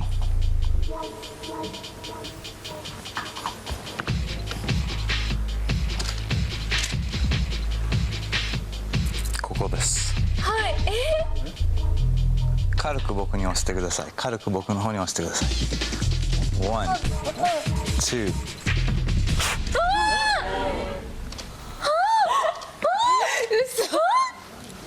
なんか落としたぞ今。なんか缶の中に落としたよ。みんな入って入って入って。来て来て来て来て来て来て来て来て。振ってください。横に振ってください。ほらほら。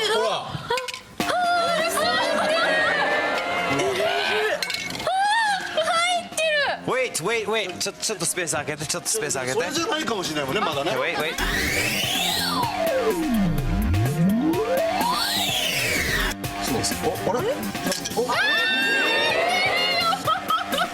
ゆっくり動きますよ。ゆっくり動きます、okay? 果たして缶の中に入っているものは。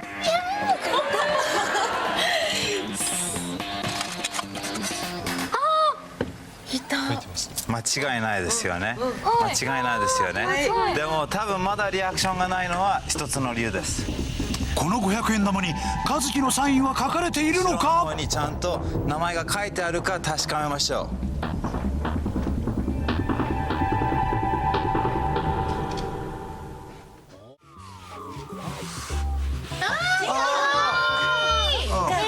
金魚かわいい。これは Fish That's correct じゃあ皆さん合わせて全部言ってみましょう。 Fish Bowl Very good では皆さんお見せしたいのがあります。 Watch carefully 一体何を見せるというのか。スケッチブックを椅子の上に置く。もう一回皆さん言ってください。 Go Fish Ball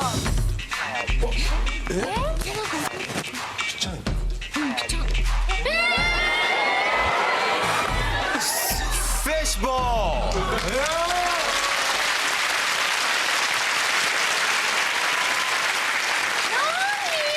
Wait! もう一度改めて言いましょう。Fishbowl! Thank you! ありがと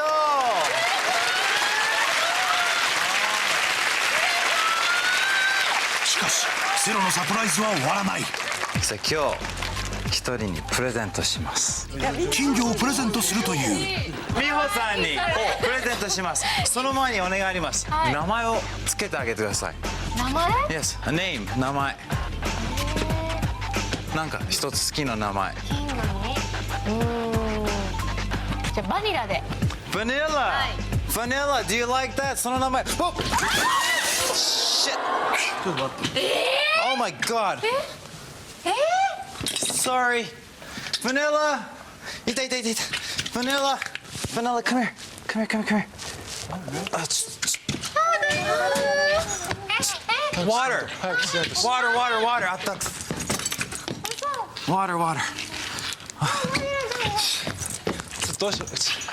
ちょっと待って。I have an idea. アイデアがある。アイデアがある。アイデアがある。ちょっと待って。Come here. Come here. Come here. Come here. 開けましょうか。いや、大丈夫です。Stay there, vanilla. Stay there, vanilla. 水、これに入れましょう。ちょっと入んないよね。そんな上に。Come on, come on.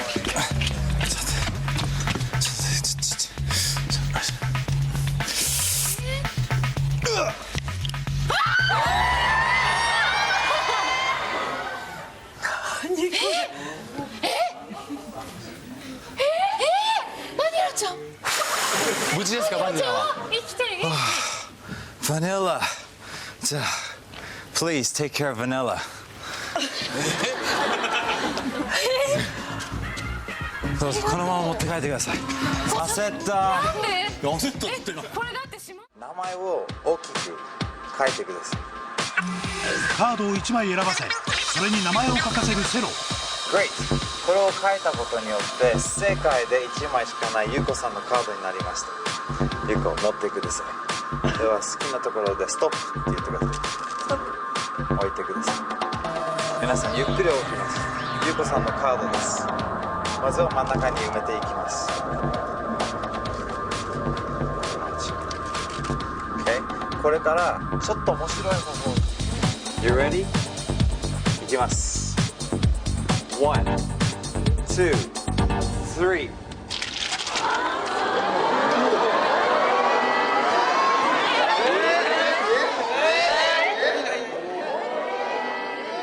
皆さん、1枚のカードはこの水槽の真ん中にくっついてしまいました。ゆこさんのカードです。取ってめくってください。取れない。自分のカード見えますか？見てください。このナプキンで拭くとどうなるか分かりますか？窓がきれいになります。Okay. 実は窓がきれいになるだけではなく、実はこするとガラスが柔らかくなっていくんです。ガラスが柔らかくなるとは一体どういうことなのか。一見すると普通の硬いガラスにしか見えない。 Now watch。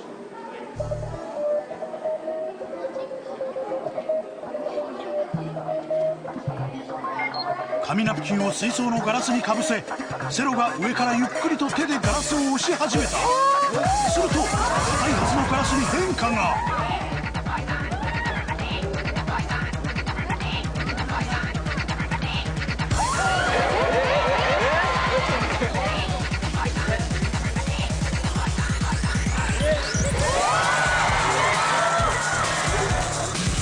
なんと驚くべきことにセロの手が水槽の中に入ってしまった。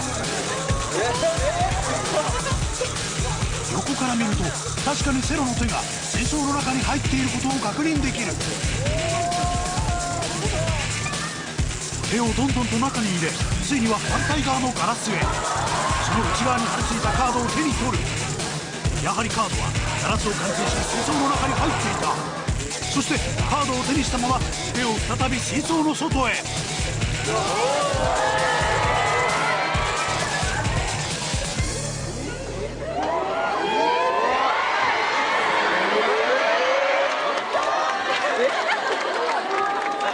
それでは奇跡の瞬間をもう一度見てみよう。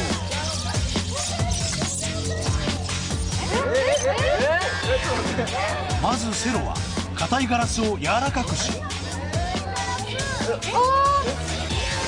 そこになんと指を挿入。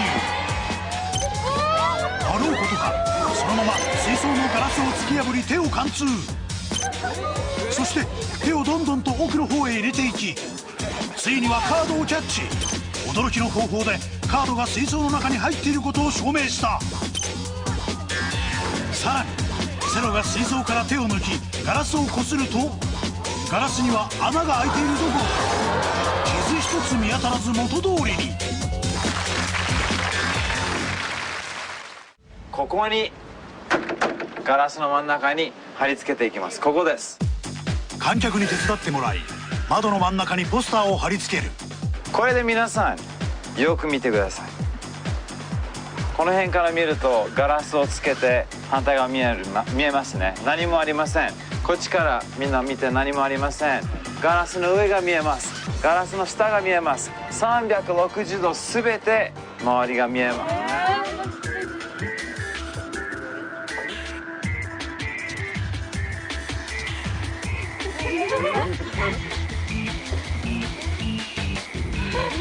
いやまだないましたね。Okay. みんな見てる、みんな見てる。You're watching, you're watching. みんなよく見て。目をつぶらないで。Don't blink. よく見てね。Okay? Ready? Watch this, watch this. ポスターのリンゴの絵に手をかざす。すると。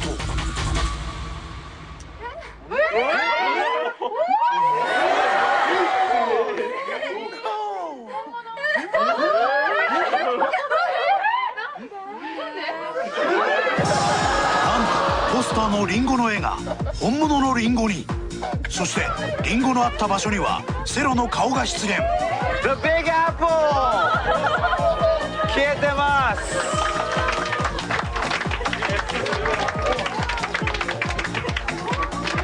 本物のリンゴです。用意しますか。あ、リンゴだ。ちゃんと証明してあげます。うん。そうだ。僕一つ赤いリンゴ好きじゃないんです。Do you like red apples? 好き？僕あんまり好きじゃない。ちょっとよく見てて。すると赤いリンゴを手の中に包む。そして力を込める。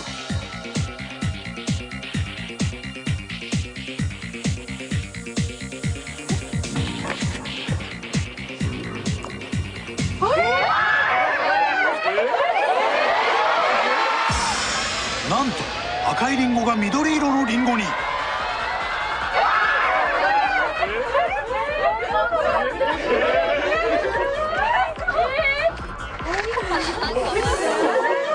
すごくない？ The green apple! ありがとう。That's okay. No problem. さらに緑のリンゴをポスターの絵に重ねると、なんと本物のリンゴがポスターの中に。ここも外して、Yes!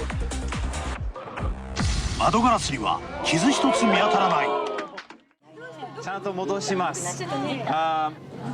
卵ありますか？卵ありますよ。店の中、卵が必要です。卵これですね。Let's see. That's good. 卵、あと、excuse me. このレモン、この卵とレモンをよく見てください。Here we go.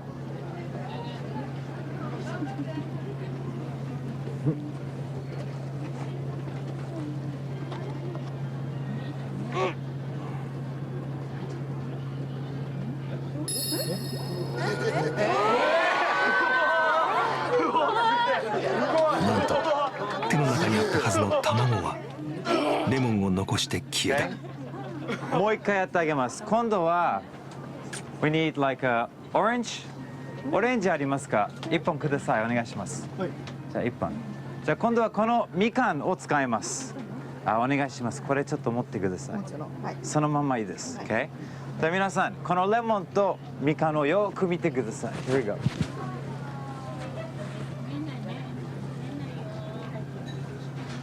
One, two, three.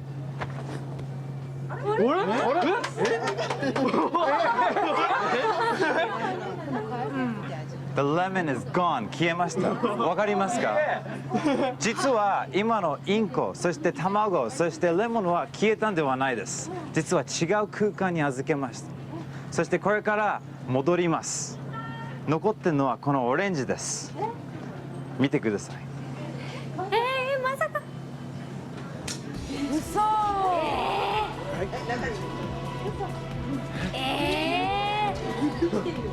トリンゴ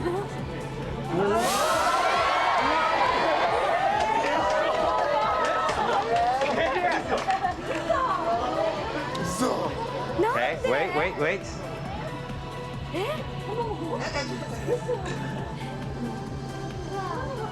うわ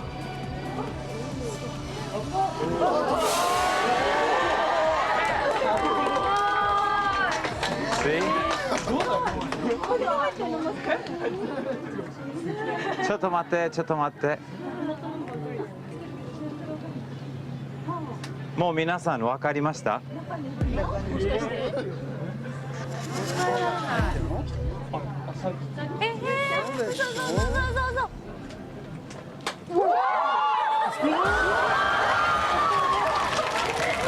るで時を遡るかのようにオレンジからレモン、卵、そして店のインクを出した。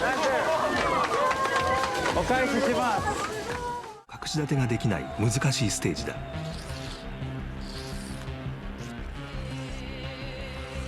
石畳に描かれたのは西洋では不思議なパワーが集まると言われる魔法陣。女性が宙に浮いている。後ろに引いてください。しかし現象はこれだけではなかった。下がってください。テイさん、集中は崩さないでくださいね。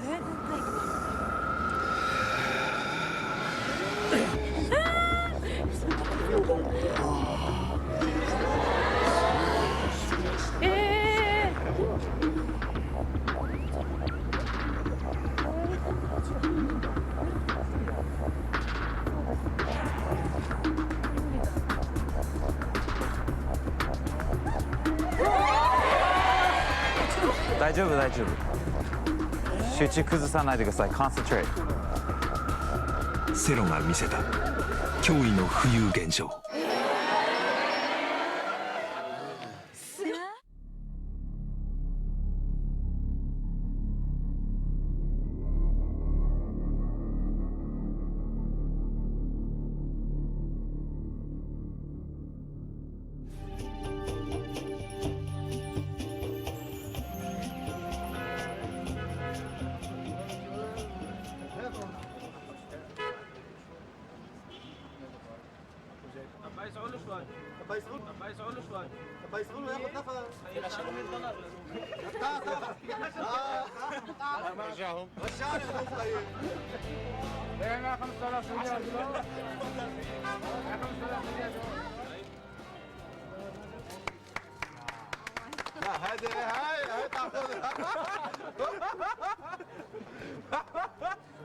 قول لي اوقف في الوقت اللي انت فيها. ستوب. قول لي اوقف. احفظ الكارت. شيل. بس احفظه. عادي مش مشكله حتى لو شفته. اوكي. حفظت الكارت.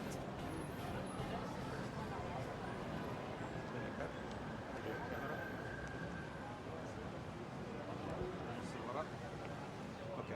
ركز بكارتك. اوكي. استرسال.